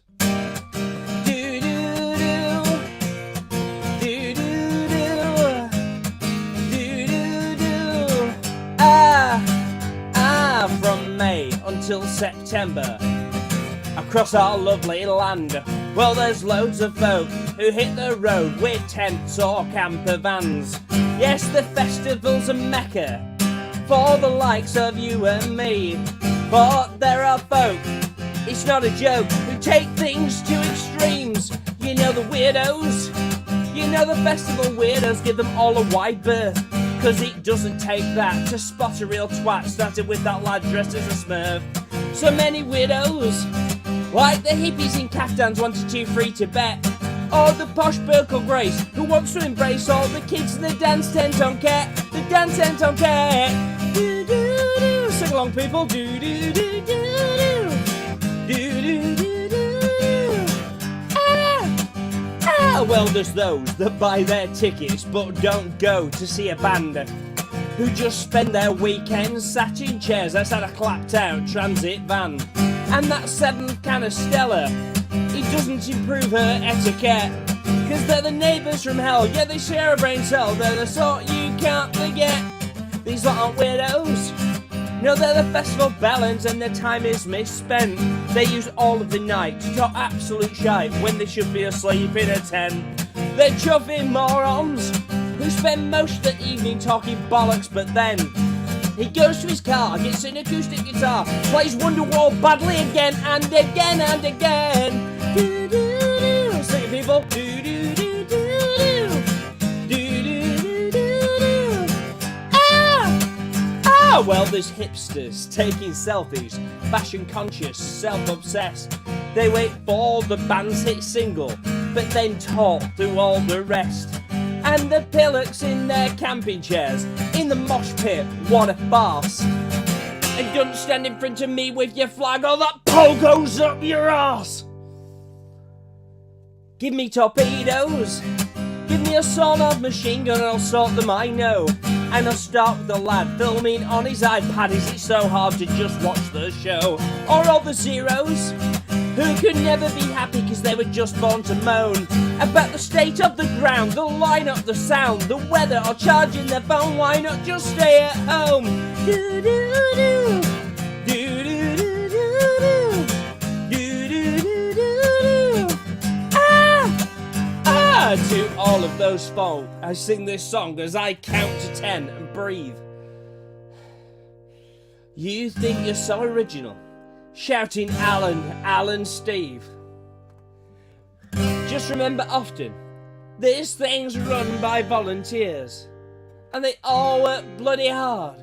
So raise your glasses and say, cheers. 'Cause they're the heroes, yeah, they're the festival heroes, and you know that I'm right. Yeah, they're doing their best to make a success so we all have a chuffing good time. Yeah, they're the heroes, yeah, they're the festival heroes, they make things run okay. Planning months in advance so we all get the chance to go there for beautiful days, for such beautiful days. Do-do-do, do-do-do-do, do-do-do-do-do. Ah! Ah! Cheers. Excellent work there, sir. Excellent work, as always. Bringing Tom back into the stream again now. If anyone who's just joined us, this is A Quiet Night In with Fabulous Friends with the excellent Scott Doonican and the wonderful Mr. Tom Carradine. If you are enjoying the show this evening, folks, then you can like, comment, subscribe to my channel, leave a comment, ask questions. If I could probably try and get to them, if potentially, but also you can leave a tip through PayPal by visiting the description below. If you want to find any more information about Scott or about Tom, then there's links to their website through there as well. Now, chaps, swiftly moving on. We've talked about music that we're currently listening to. The next one is what TV and films are we currently watching? Because it's always quite interesting to discuss that and give people ideas on how they can binge watch like their favourite performers. So starting off with Tom this time, what are you currently watching? Again, don't take any suggestions for what to watch from me. I mean, I watch I like a bit of Repair Shop. Okay. I'm loving the Woodland Workshop at the moment. I was watching the 1900 House from like 2000 on Channel 4X. It's like I love a bit of Duchess of Duke Street. I love a bit of Upstairs Downstairs, the original back from the 1970s. I mean, yeah, don't take my suggestions. Though what I got absolutely obsessed with my wife over Christmas was Traitors. With the Traitors, yes. Scott, have you watched the Traitors? I've not watched the Traitors. No, I've not seen any of it. It's got. Is that the one with Claudia Winklepicker? It is. Yeah. Is that?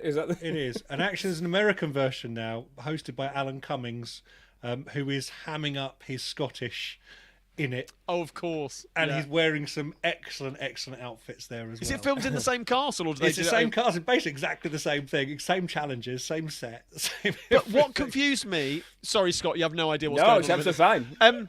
I'm The whole intrigued. the premise that they stayed off site. So they were staying in houses or whatever on the state, but it was all shown, like all the cutaway videos they did was like they were in the big house. I was just like, no, someone hasn't worked out the logistics of this. Scott, what TV shows and films have you been watching? I have been watching. I've been following Happy Valley, which I've been quite enjoying. Okay. The latest series of Happy Valley's been good. Sarah watches it. I've also I mentioned it earlier, but Amanda and myself we've been binge watching 24 because we missed it the first time round, and so we're now up to series 8. How many series of it are there? God knows, it seems to be going on forever, and all it seems to keep happening is that Jack Bauer's daughter just keeps getting kidnapped all the time. But you know, we're up to season 8. One of them's bound to die eventually, I'm sure. The other thing I watched. I really enjoyed it. Amanda didn't like it at all. We saw the Banshees of Inisherin. Ah, okay, yeah, no, just I would highly recommend it, but if you're of a slightly nervous disposition, I probably wouldn't watch it. It's quite depressing, but it's brilliantly funny in places as well. Very dark. And then the other night I sat and watched Witchfinder General for the first time in many years. The Vincent Price. Yeah. I watched that a while ago. So been binge watching old horror films. So Wicker Man and Witchfinder General. So yeah, we watched The Menu. Right. Have you heard of this at all? It's kind of a horror thriller. I'm not going to tell you too much about it. You must go and watch that. It's an amazing film, and actually, yeah. I didn't know what I was watching particularly initially, but it's really, really, really good. With Ralph Fiennes hamming it up as a disgruntled chef. The other thing that we've just started watching as well is The Last of Us, which is this series that's based on a computer game where the world is post-apocalyptic. But it's zombies, but they got fungus in them. It's really weird. Wow. Okay. Yeah, fungal zombies. It's great. It's great. It's a great world. Do you guys sit and watch very much YouTube? Occasionally. Are there any channels that you particularly watch on YouTube? I'm not a channel guy, though I have been. I'll sometimes find playlists of things, particularly like comedy shows and stuff like that. I've been binge watching old reruns of the This Morning with Richard Not Judy by the guys that made Fist of Fun. Fist of Fun. Yeah. Simon Quinlank and the Hobby Master with his weak lemon drink.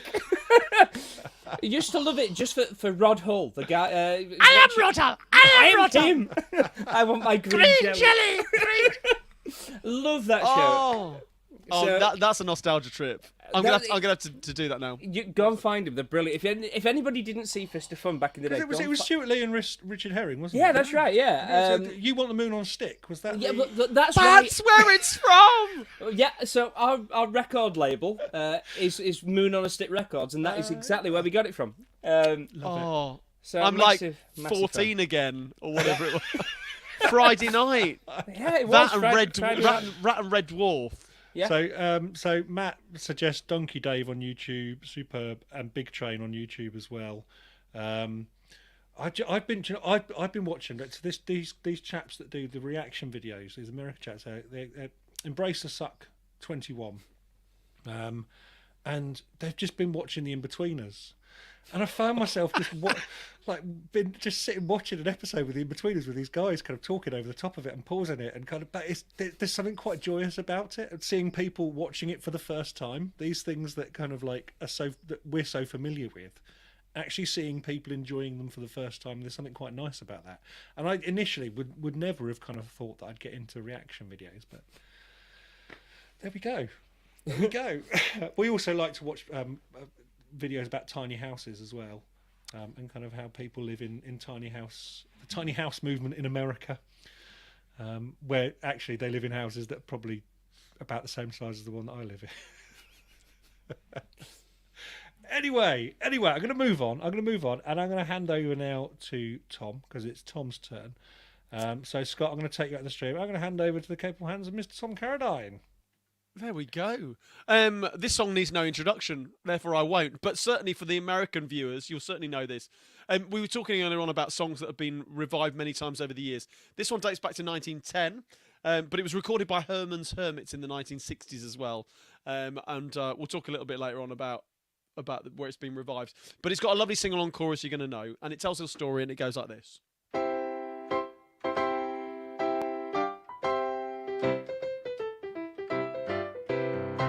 You don't know who you're looking at, now have a look at me. I'm a bit of a knob, I am, I belong to royalty.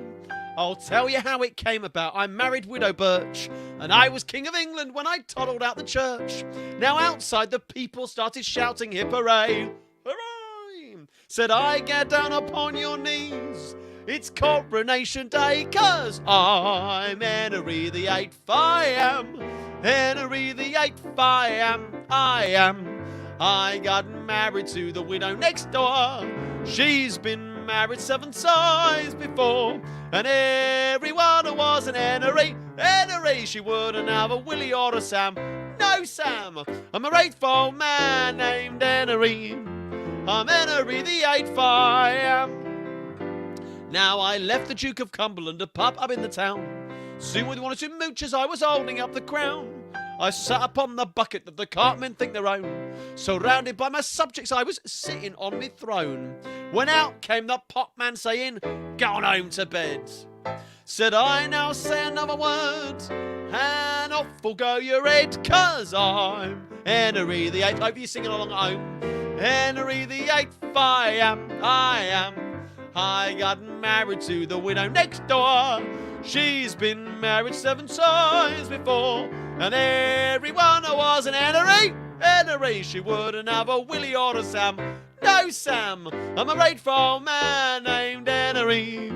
I'm Henry the Eighth, last verse. Now the undertaker called, and to my wife I heard him say, "Have you got any orders, mum? We're very slack today. I packed up all your other 7 for them pearly gates. Let's have £1 upon account for Henry the Eighth." But when he measured me with half a yard of string, I dropped down on me marrow bones and sang God Save the King, 'cause I'm Henry the Eighth. Last time, Henry the Eighth, I am. I got married to the widow next door. She's been married 7 times before. And everyone who was an Henry, she wouldn't have a Willie or a Sam. No, Willie, I'm a grateful man named Henry. I'm Henry the Eighth, I am. Hey, there we go. Excellent work, sir, excellent work. Brilliant. I particularly I like some of the Cockney affectations that you chuck in there as well. Of course. And I make a living from it. There we go. Rob says, didn't Joe Brown did record that too, but it's appeared. It's in Ghost the movie, isn't it? Yeah, Patrick Swayze sings it to Whoopi Goldberg, and it's in an episode of The Simpsons. So a song written in 1910 lived on long after it was written. Well, this is the thing. This is the glory about a lot of these old tunes. People are going to be singing "No More Fucks to Give" in 100 years' time. Well, this is the aim, isn't it? That'd be nice. Not that I know anything about it, but yeah, we were talking about this the other day, actually, weren't we? We were saying about kind of that would be a nice legacy to have. The legacy that, I mean, because I've been doing some research recently into Leslie Saroni, but thinking that these songs that he wrote that will yeah. I mean, the thing is, someone's going to be researching you guys, but both of you, like all of us, people are going to be researching us in years to come. the Bonzo Dog Band did it with all those old music hall songs, didn't they? Yeah. And they resurrected them again in the 60s and early 70s. So you'd like to think that maybe, just maybe, that could happen. I mean, bizarre to This is think the thing. it. Sometimes you have to kind of change them up a little bit as well. You have to change up the lyrics to make them a little bit more suitable. But actually, you know, there's a lot of scope in the old songs, and hopefully we're writing the classics of the future at the moment. I would like to think. Right. Okay. So first of all, then, for the next part, Scott, what have you got coming up in 2023? Because I know you've got some plans for this year. What exciting things have you got coming up? We're gigging a lot. I mean, we always profess to be the hardest working comedy band in the UK, but we're pretty busy on the road.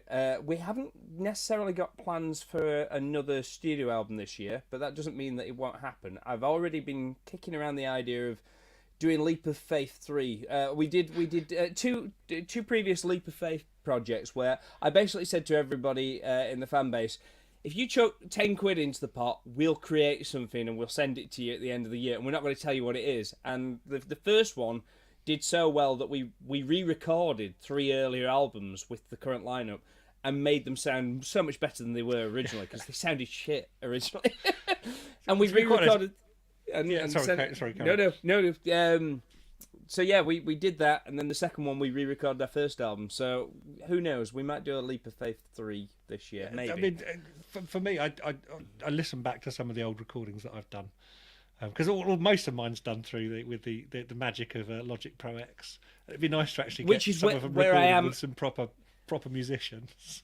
Well, I mean, I now work in Logic, and the whole band do. But before, the early albums were all recorded on like a Tascam, like an old, not a 4-track, but you know what I mean, like the old Tascam workstation type things.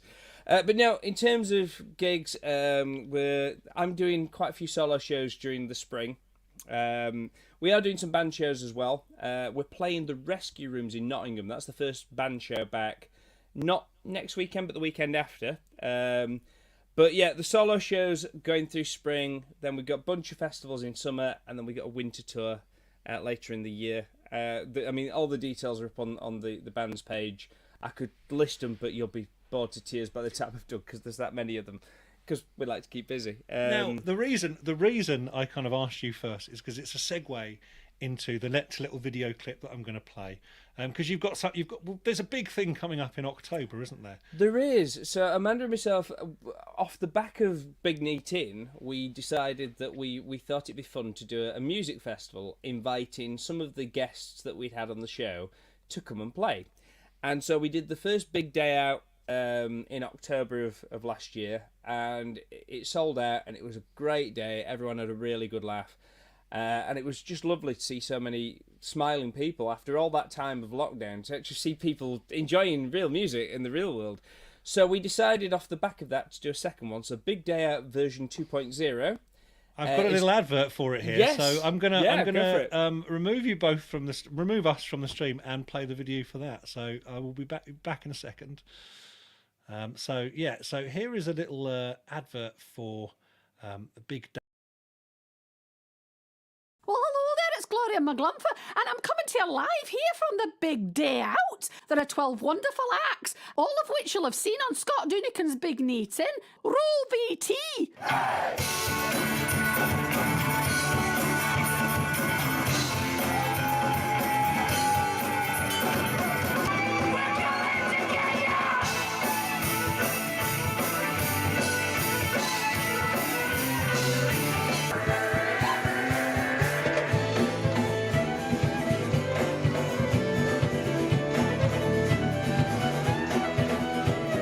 I've no more to give, my cup runneth dry. I've tried to go shopping, but there's no left to buy. Now it was my opinion, it's my opinion still. We might all have been saved if the truth be told from the flames of the burning hill.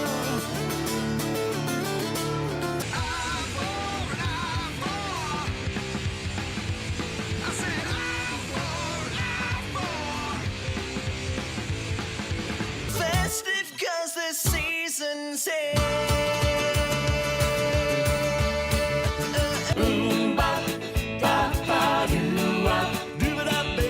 Leather sheets have no stains. You don't feel like wipe up your eyebrows out and then just draw them back. Let's go faster!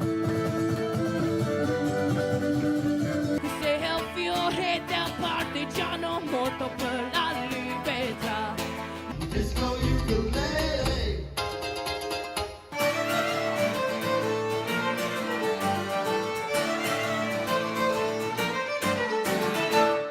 I'm very excited. We know little Morris. You need to contain it a little bit, don't you, though?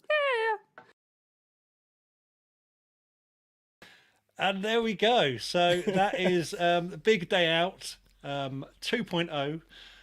What's the date of that again? Just remind me. I can't remember. 21st of October, and I'm delighted that you're coming to join us, Tom. It's going to be. Is this? Is It's going to be an interesting one. Is your first time in Barnsley? It'll be my first time in Barnsley. Yeah, absolutely. And actually, yeah, when I often kind of like do these kind of things and see the other acts playing and performing, and kind of go, "Oh shit, how's it going to go down with that?" Well, the other night when I played at Stroud in front of all the proper vintage people, I was absolutely crapping myself.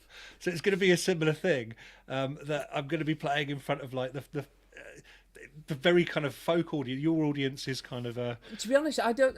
What I strive to do with the lineup was to try and make sure that it's so varied. So that's why you've got like the heavy metal of like Ghosts and Men, and they're going to be like right next to like Sean Lakeman and Catherine Roberts, who are the most exquisite kind of folk performers. There's nothing wrong with that. I think mix it up, and that'll be a great thing. It's quite the eclectic festival anyway. So. Yeah, the other one was Victoria's Festival when I played down there.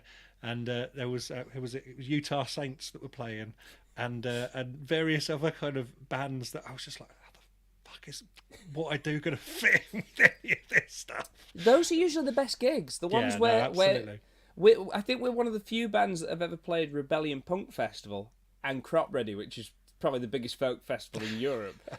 And we played them back to back. And both audiences got it because we're kind of the sorbet to cleanse the palate.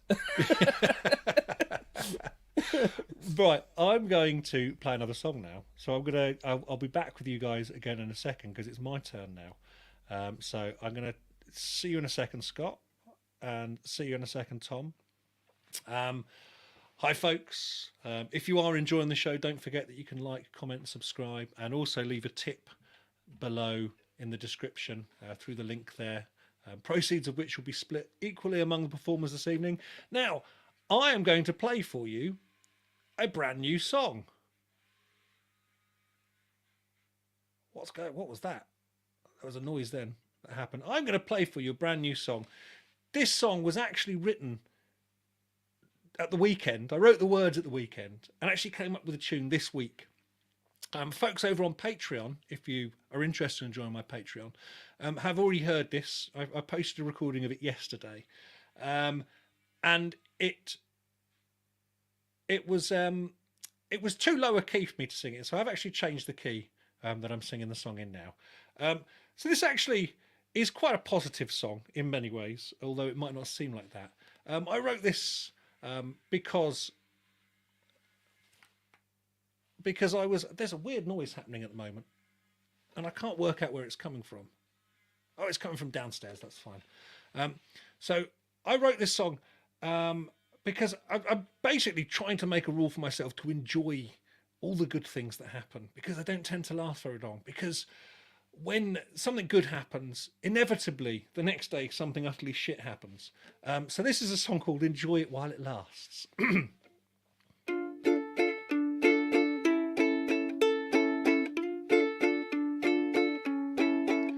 That happy, glowing feeling, that cozy state of bliss, that feeling of euphoria that very soon you'll miss, that little bit of happiness will at some point be past. So pay attention to it and enjoy it while it lasts. Enjoy it while it lasts. Enjoy it while it lasts. That little bit of happiness will at some point be past. Enjoy it while it lasts. Enjoy it while it lasts. Pay attention to it and enjoy it while it lasts.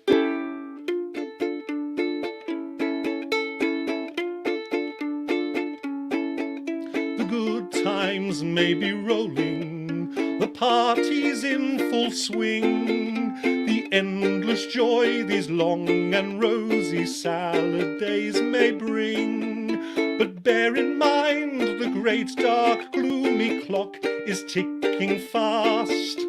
Savour now the golden days, enjoy them while they last. Enjoy them while they last. Enjoy them while they last. Bear in mind the great dark gloomy clock is ticking fast. Enjoy them while they last. Enjoy them while they last. Savour now the golden days, enjoy them while they last. Who knows what tomorrow brings and what fresh hell lies in store? Best enjoy the good days while you can. You might not be getting any more. So try to catch the moment, take every second in. You'll need the nice warm memories when the cold hard nights begin. Someday soon you'll sit back and you'll look around aghast. Be sure to seize today and to enjoy it while it lasts. Enjoy it while it lasts. Enjoy it while it lasts. Someday soon you'll sit back and you'll look around aghast. Enjoy it while it lasts. Enjoy it while it lasts. Be sure to seize today and to enjoy it while it lasts. Be sure to seize today and to enjoy it while it lasts. There we go, folks. There we go. Now, I was actually reading that off of the screen, which is why my eyes were kind of wandering around all over the place there. So that's a brand new song that I only wrote this week. Enjoy it while it lasts. I'm hoping that will be on some new album at some point soon as well. So yes, if you want to hear that again in a slightly different key, then you can join my Patreon community below. I'm imagining this will include some accordion playing in it, Tom. That could be provided. It's safely locked away. The neighbours won't let me play it today. I have to book it in. Yeah, and also I want to potentially get some fiddle on that as well at some point. So yeah. Anyway, yeah. So back to what we're discussing, Tom. Yes. For you, what have you got coming up this year? What interesting things this have year? you got Lots coming in the up this year? diary already. It's bizarre. It's really busy. I suppose big things wise, I've got 2 shows at Wilton's Music Hall coming up at the beginning of March. For those of you who don't know, Wilton's Music Hall is the oldest grand surviving music hall in the world. It's about a 10-minute walk from the Tower of London in the East End, and it's a beautiful Victorian saloon music hall.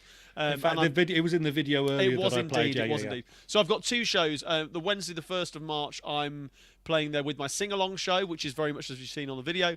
And then on the Saturday, the 4th, it's the second performance of my my brand new show that I premiered last year at the Deal Festival, which is my Tom Carradine's Great British Comedy Songbook. So yes, it's basically interesting to see that. again, as I say in the show, it's not. This isn't the British Comedy Songbook. This is my British comedy songbook. So it's all of my influences and all of my favourite comedy tunes. The only downside, of course, about doing a British comedy songbook is it rules out all the fantastic other comedy songs from around the world, which we'll get to talk about, Tom, shortly, I'm sure. But it does include things like George Formby, Gracie Fields, Victoria Wood. I'm a huge Victoria Wood fan. And Leslie Saroni, music hall songs, variety songs, bit of Bernard Cribbins, all of those songs again that people will recognise, and equally a few songs in there that people will have never heard before, but hopefully will enjoy. Excellent stuff. Okay, I'm watching the clock ticking now, and I'm going to hand over now again to whose turn is it? Is it Scott's turn again now, isn't it? I think so. I think it's Scott's turn. Is there a time limit on this? Have we got I to be done? want to be finished by 9 o'clock. I haven't had any dinner yet. My haggis is in the microwave. I don't know. Sarah's sitting down, getting on with work, but also wanting to have some food as well. So I was hoping to get finished by 9 o'clock.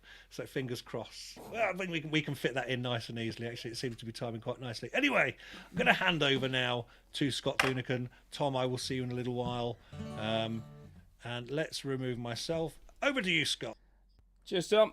So I was going to do a longer song, but I'm not, because at the end of the day, Tom wants to be done and get his dinner. So I'm going to do this one. And this is a song for anyone that hates camping about as much as I do. I hate camping. I love festivals and love doing festivals, but we got a motorhome for a reason.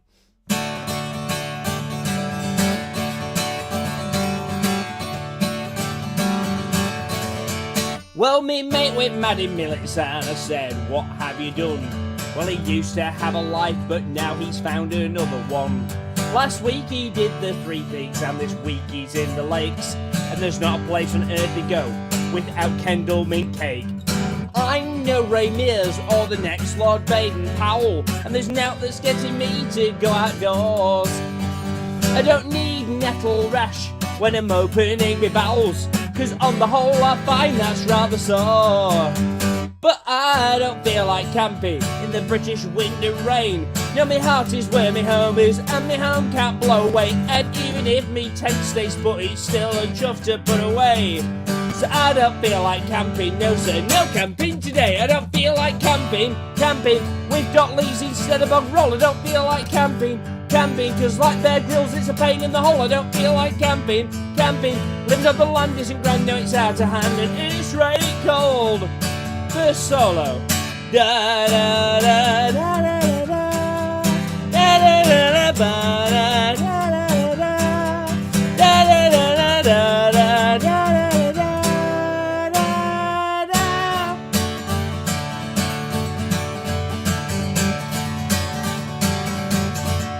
Well, hobbies come and hobbies go, but camping done to feel. You know, the great outdoors are not so great, in fact it's an ordeal.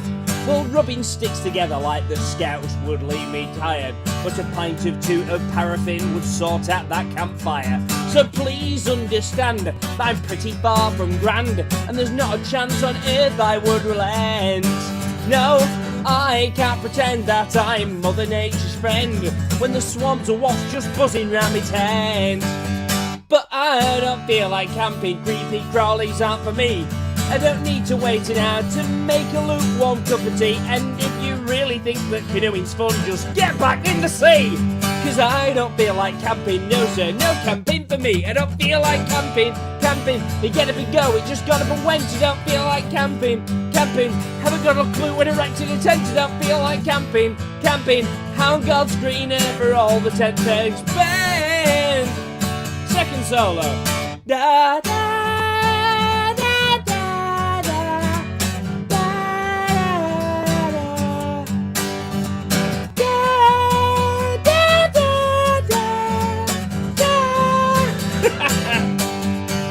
Well, I don't need the open air or being eaten by a bear, just leave me be. 'Cause the great indoors are where I'm climatized. There's no chuffing way I'm camping. I don't care, I will not try.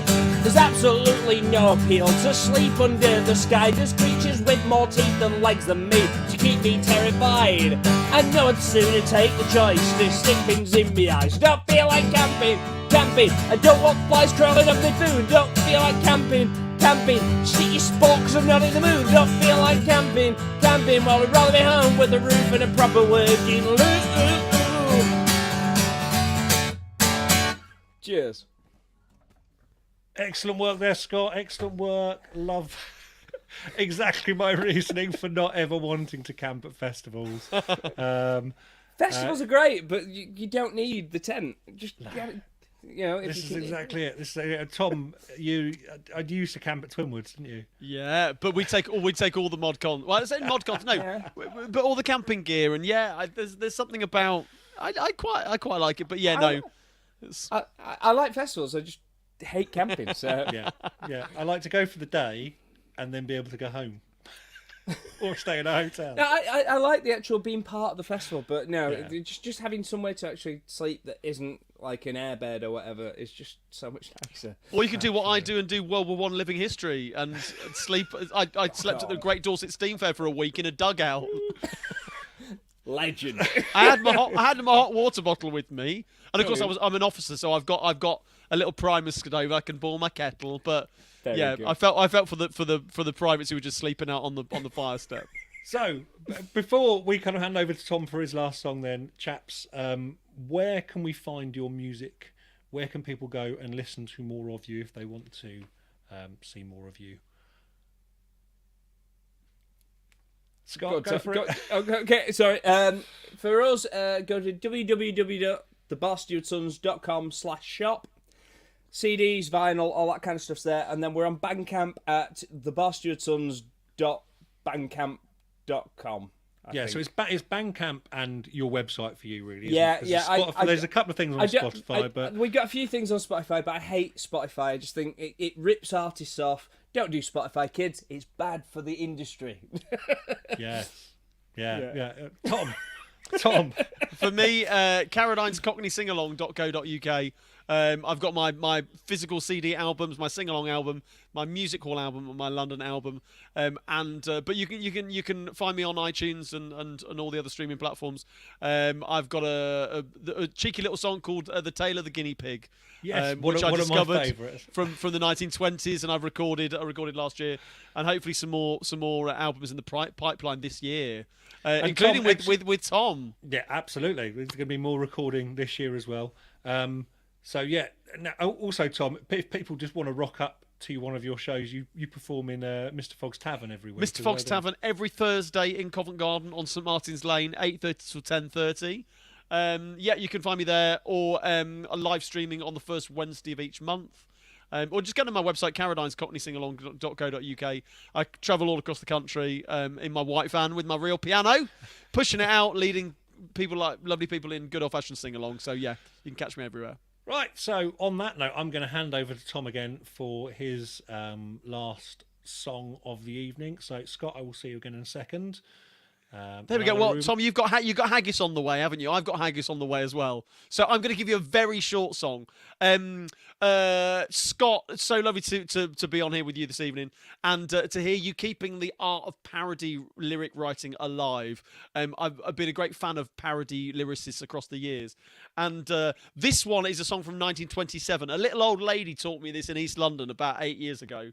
And it's too good not to sing. So it's an American song. It's an American song, Side by Side, a Tim Panally song from 1927. And it tells a little story.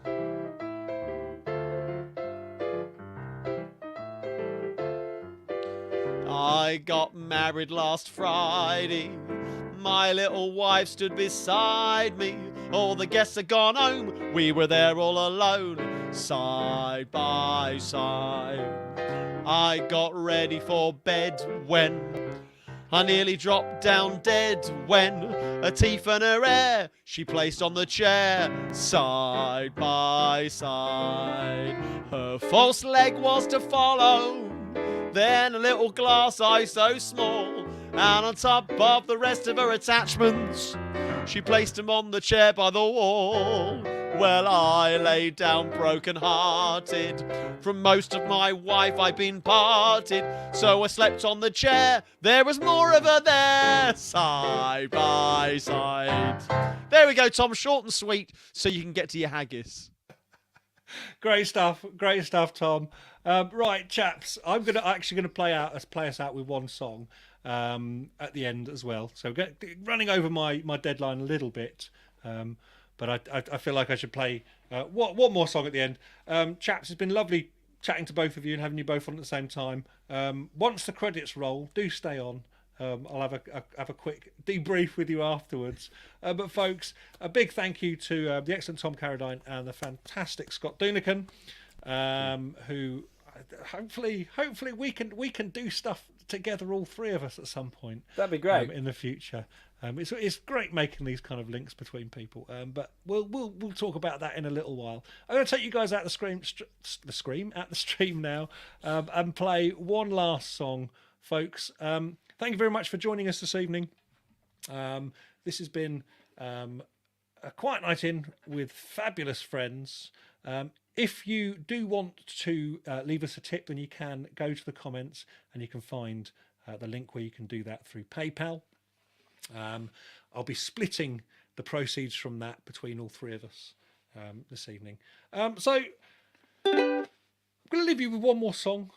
So I thought I'd leave you with this one, as Tom's been playing on here as well. I'm going to play you my lockdown song that Tom recorded the piano part for as well. So this is a song called Well, This Is Shit.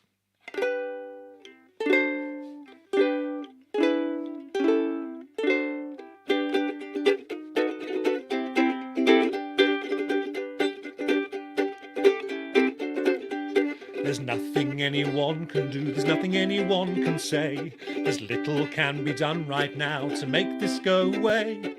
Cliched simple platitudes do naught to quell the dread, and the breadth and gravity just sends me crawling back to bed. It's useless in this moment to say we'll get through this somehow. There's time enough for action, but that time isn't now. Soon we can start planning for what may come to be.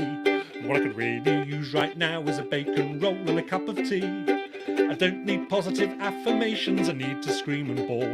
The unrealistic expectations won't help with this at all. This is shit. Well, this is shit.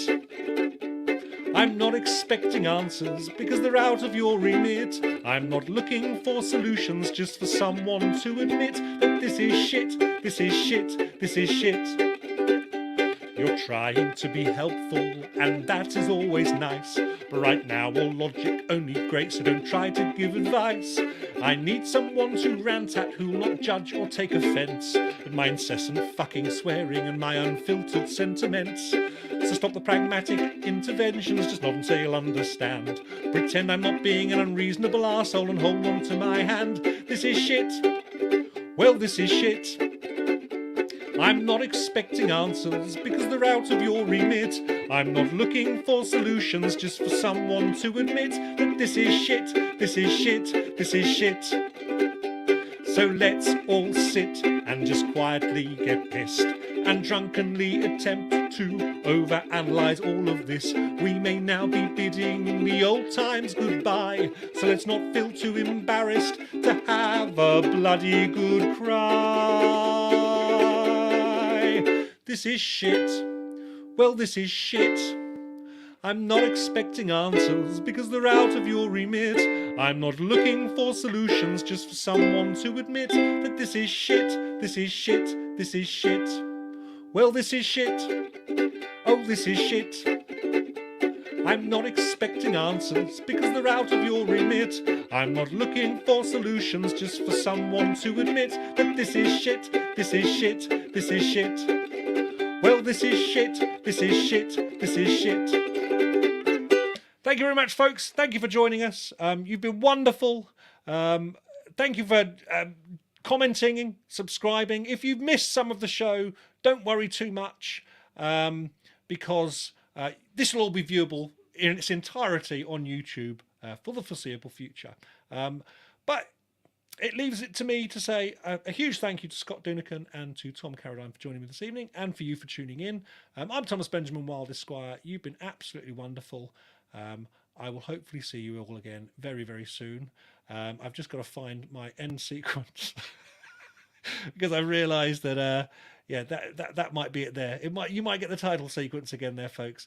But it leaves me to just say to you now, toodle pip, and see you again very soon. Lady